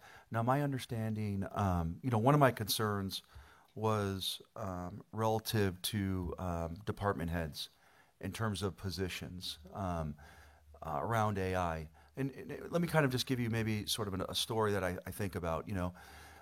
If the federal government, if there are certain cuts in certain areas, or we identify efficiencies, let's say in the planning department, and then we look at another department where we could provide direct services such as, let's say the North Fair Oaks North Fair Oaks Clinic. This doesn't preclude us in the legislation. It's non-binding in terms of taking away department heads' discretion relative to AI. Is that correct through County Council? Well, as the person who wrote it, no, it doesn't. Okay. So it makes it very clear that they report back in 1 year afterwards, so they can go ahead and bring to us what they need to in implementing the AI. And then it indicates that they are tasked with seeing if it's feasible to create new positions, and then report back to the board if it is or if it is not. But nothing precludes them in the implementation in the initial. I think that's really critically important. And the reason I think that's important is, as we sort of work through uncertainty, we need to make sure that our staff, county executives, have the flexibility to make decisions, because there may be tough decisions relative to the budget. And I think it's crystal clear to me, my 8 years here, not all departments are the same. They're not. And so what might be right for a department may not be the cookie cutter approach we may use for another department. So let me give you an example again. So if it's the planning department or another department where it's professional staff, and we're looking at potential to move those positions to another department, I want to make sure that we have the flexibility to do that. And I think the legislation does that. Finally, I think one of the things as we move forward and do this assessment and analysis, in my understanding, talking with others, is people assume that AI is a total job killer. In fact, it's not. We've heard through our probation department and other departments that there's many roles that AI could do. One of them that really sort of I think is important is training new employees and making sure that new employees are up to speed. So I want to make sure as we move forward that we embrace artificial intelligence, and at the same time we do it in a responsible way. I think that's critically important. I just don't want to get into the sort of conversation of just eliminating AI within our workforce. And I don't think this resolution does that. So I'll be in support of this resolution. Yes, Supervisor Spear. Thank you, Mr. President. I think this issue is so big that it really requires us to do a study session on this issue, do it at an afternoon, bring experts in from institutions of higher learning, because it's already here. We're not going to prevent it. I had a conversation with my son last night, who is a senior software engineer at LinkedIn.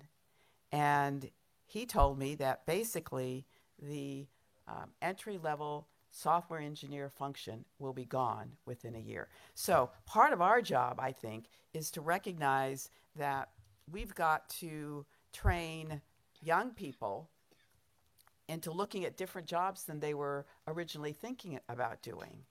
This is hitting white-collar jobs significantly.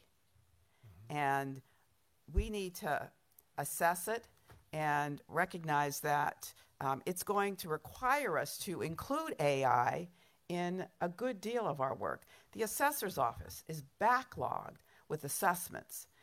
It is somewhat subjective in the way an assessment is determined based on the assessor who is doing the adjusting. When you use AI, you get something that's very consistent across all properties in terms of what's being evaluated. So there's some good news in AI that we can't disregard, but I think we should have a study session so we can get our arms around it in a much more meaningful way.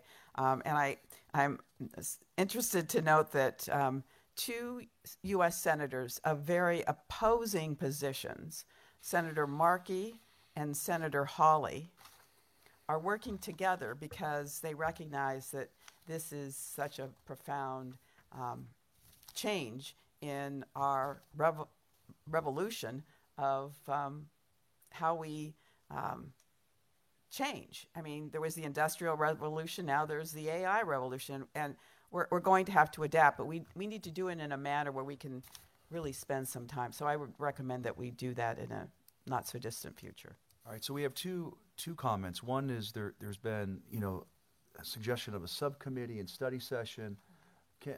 What's the pleasure of the board? Could we do both?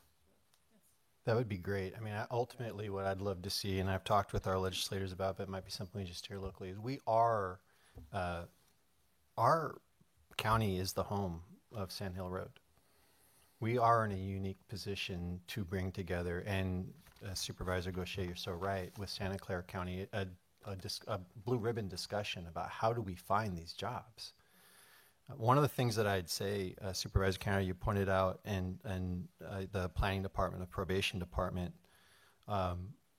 one thing I would point out is that this technology, when implemented, actually has the potential to exacerbate the digital divide.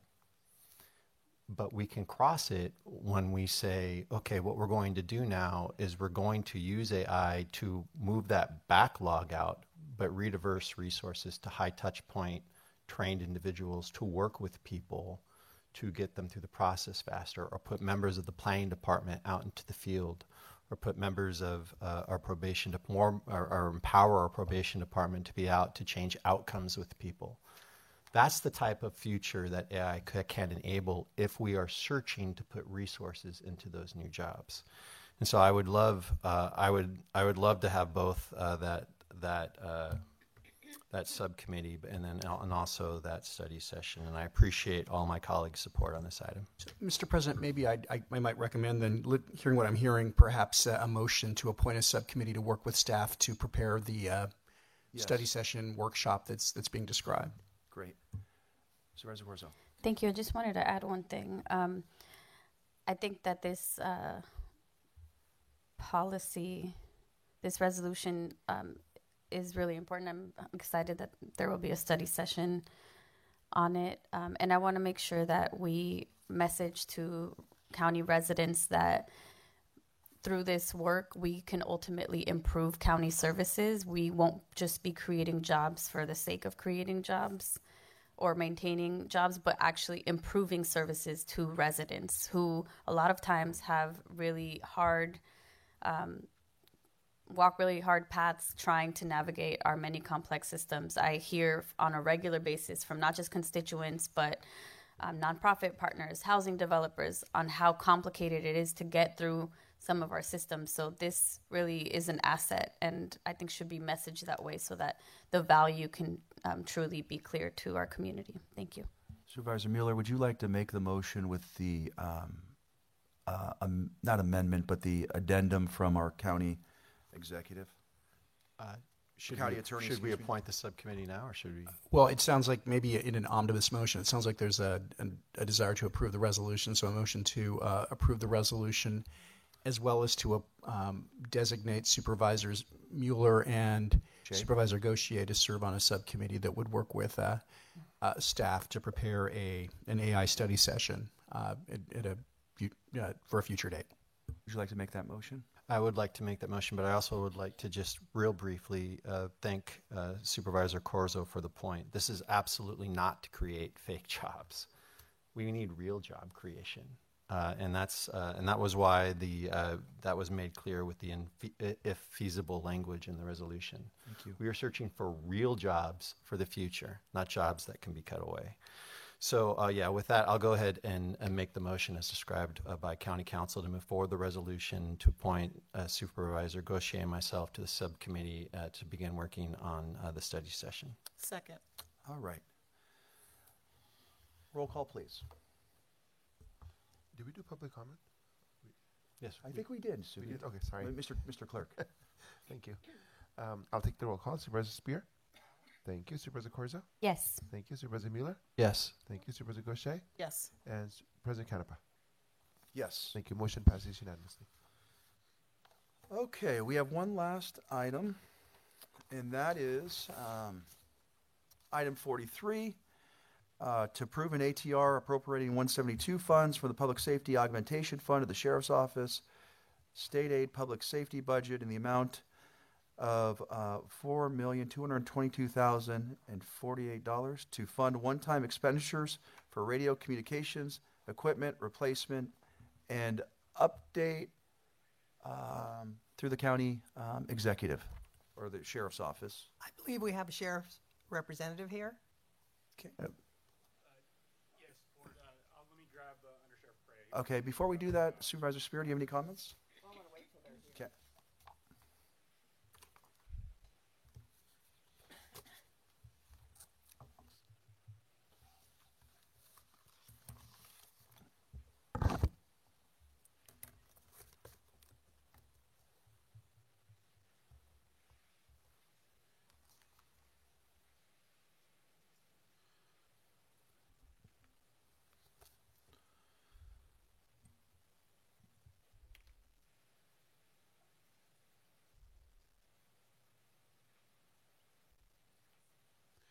If members of the public wish to speak on this item, you can raise your hand in Zoom now and also fill out a speak slip, which is located outside of chambers. You might have to continue it if they're not there. Mr. President, if the undersheriff isn't available, maybe we should just continue it to another board meeting? No. Okay. Oh, looks Return. like the undersheriff's available. Thank you, Undersheriff Perea. Good morning, President Canepa. Excuse me, I want to knock everything over here. President Canepa, Board of Supervisors, County Council, Assistant CEO, members of the audience, and members of the public. I apologize. I've been sitting here for a little bit, but got a call about other sheriff's office business that I had to answer. So I was asked to come to give. Yes, Undersheriff Perea, Yes, I had moved this from the consent agenda to the regular agenda for a number of reasons. First of all, this is from Sheriff Corpus, and she's not here. Could you explain to us why she couldn't come? So the sheriff had another meeting. My understanding of what was going to happen today was that the appropriation for transfer requests was part of the larger process. The purchase of these radios, the conversation began back in September with budget preparations for the coming fiscal year. So in September... I guess my first question is, she was not available? Yes. I mean, this is her memo. We expect department heads to appear when they have issues before the Board of Supervisors. So moving forward, please alert her that if she has an item on the agenda, that she should be prepared to come to the board meeting if it is on consent, because it could be taken off consent. As all the other department heads do, they are prepared to address us with our questions. The fact that she is unavailable is disappointing, but if you would alert her that in the future we expect her to be prepared to come and testify, that would be helpful. My question are the following. You've already purchased these, correct? Yes. So why are we getting this after the fact? So, Supervisor, this conversation began about the purchase of radios last year in preparation for the next fiscal year budget. The conversations included the county CEO, and my understanding is that he approved this purchase before it was made. And just stepping back just a little bit, the reason that we made this request is that the current radios, or the radios that we had at the time, which are Motorola Model 7000, are no longer being serviced by Motorola. They've kind of become antiquated, outdated. So that was part of the equation in determining whether or not we needed new radios. The other piece of this is that we didn't have radios for every person who needed a radio. So there were... I don't dispute the fact that you have a need for updated equipment. The question I have is, why did this come to us after the fact? I mean, you've already purchased them. Yes, we have purchased them. After that purchase was approved, my understanding is that this is part of that overall process, and that discussion, it started with the need. It was approved. We used a large contract to make sure that we were saving as much money as possible in the purchase. It's 425 radios at approximately $10,000 a piece. So this is part of the process as I understand it. Okay. Supervisor, maybe I could, if I could elaborate just a little bit on that. It has been historically the case that, departments do have the authority to make goods purchases, sometimes through the procurement department, without coming to the board. And I think one of the things that the undersheriff is going to want to note is the reason that we're here is because we're shifting funds from the Prop 172 funds into a purchase fund, which does in fact require board action. So I think there is a place where we could have gotten the order better aligned, i.e. we could have come to you ahead of time. I'm not sure, frankly, if we knew that the Prop 172 funds were going to be available, but that's what is requiring the board action. We, as a historical matter, wouldn't have necessarily brought even this very large purchase to the board, recognizing it's a lot of money.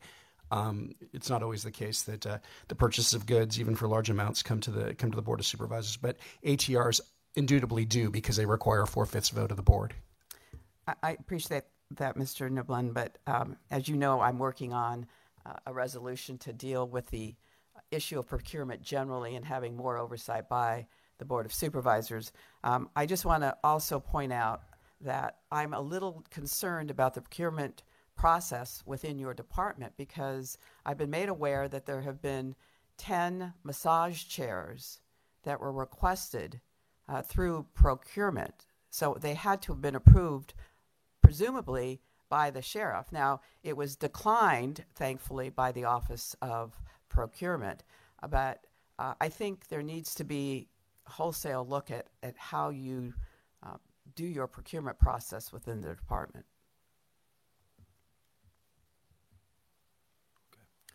Are you aware of the request for 10 massage chairs to be purchased for the department? Generally, yes. And why was that contemplated? I don't think that I'm the best person to speak about the entire process and the thinking behind that. It's part of officer wellness was part of the thought, as I understand it. So you approved it? I don't believe I was involved in that process. Did the sheriff approve it? I don't think that I'm the best person, the most informed person right now to speak about that. I'd be happy to get an answer and come back and answer for that. All right, that would be helpful. It'd be helpful to hear from the sheriff herself.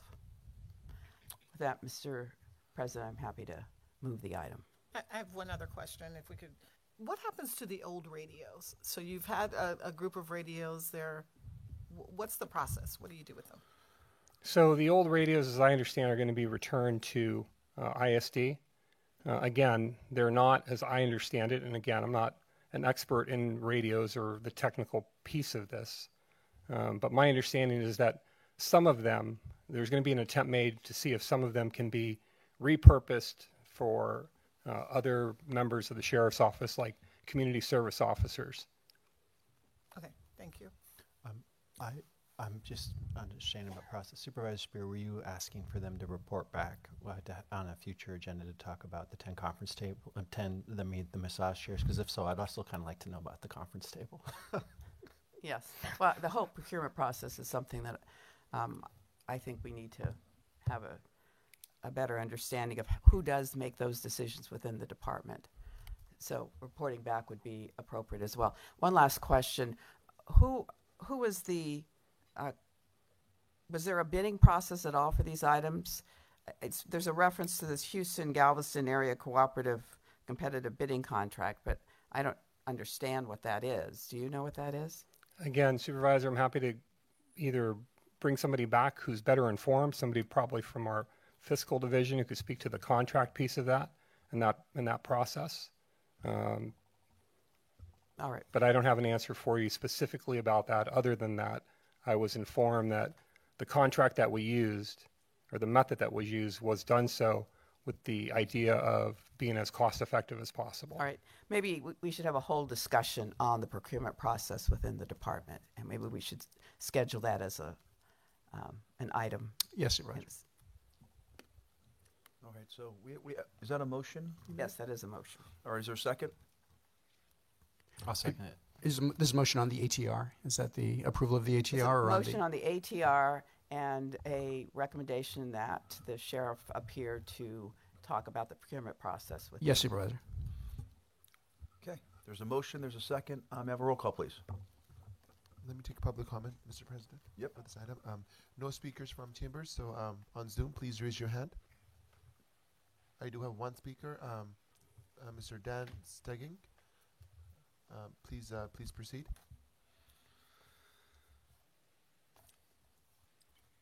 Thank you, supervisors. I'd like to issue my words of support for former Congresswoman Spears' position on improving the procurement process. You know, there's been decades and decades when stuff just slid out the back door in every county department here. I mean, we have a long history of the largest donors to every supervisor getting land contracts, satellite office contracts, et cetera. Motorola specifically, they're under investigation for monopolies at both the federal level, FBI radios, and in England. The way they set up their division is they have protected territories, and they really do have a monopoly on police radios in the U.S. In 2015, when I toured the dispatcher's office, they couldn't determine where the location of 911 cell phone users. The equipment they used was decades old. A lot of it was just extremely poor repair. This is something they need today. Thank you.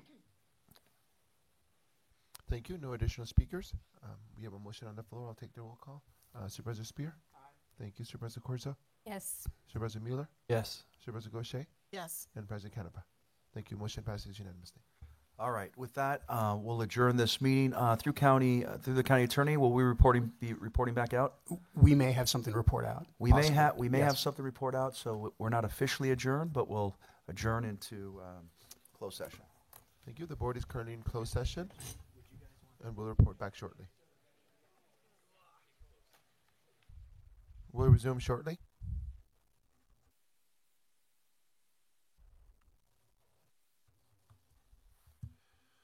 All right, Mr. President, we're back in open session. The time is 1:07 p.m. And for the record, all the supervisors are present except Supervisor Mueller. Mr. President, please go ahead. Thank you so much, Mr. Clerk. Through our county attorney, Mr. Niblin. Thank you. I'd like to report out that in closed session, the Board of Supervisors unanimously authorized the county to join the amicus brief prepared by the Public Rights Project in support of various items of federal litigation challenging President Trump's executive order 14248, preserving and protecting the integrity of American elections. And that's the report out.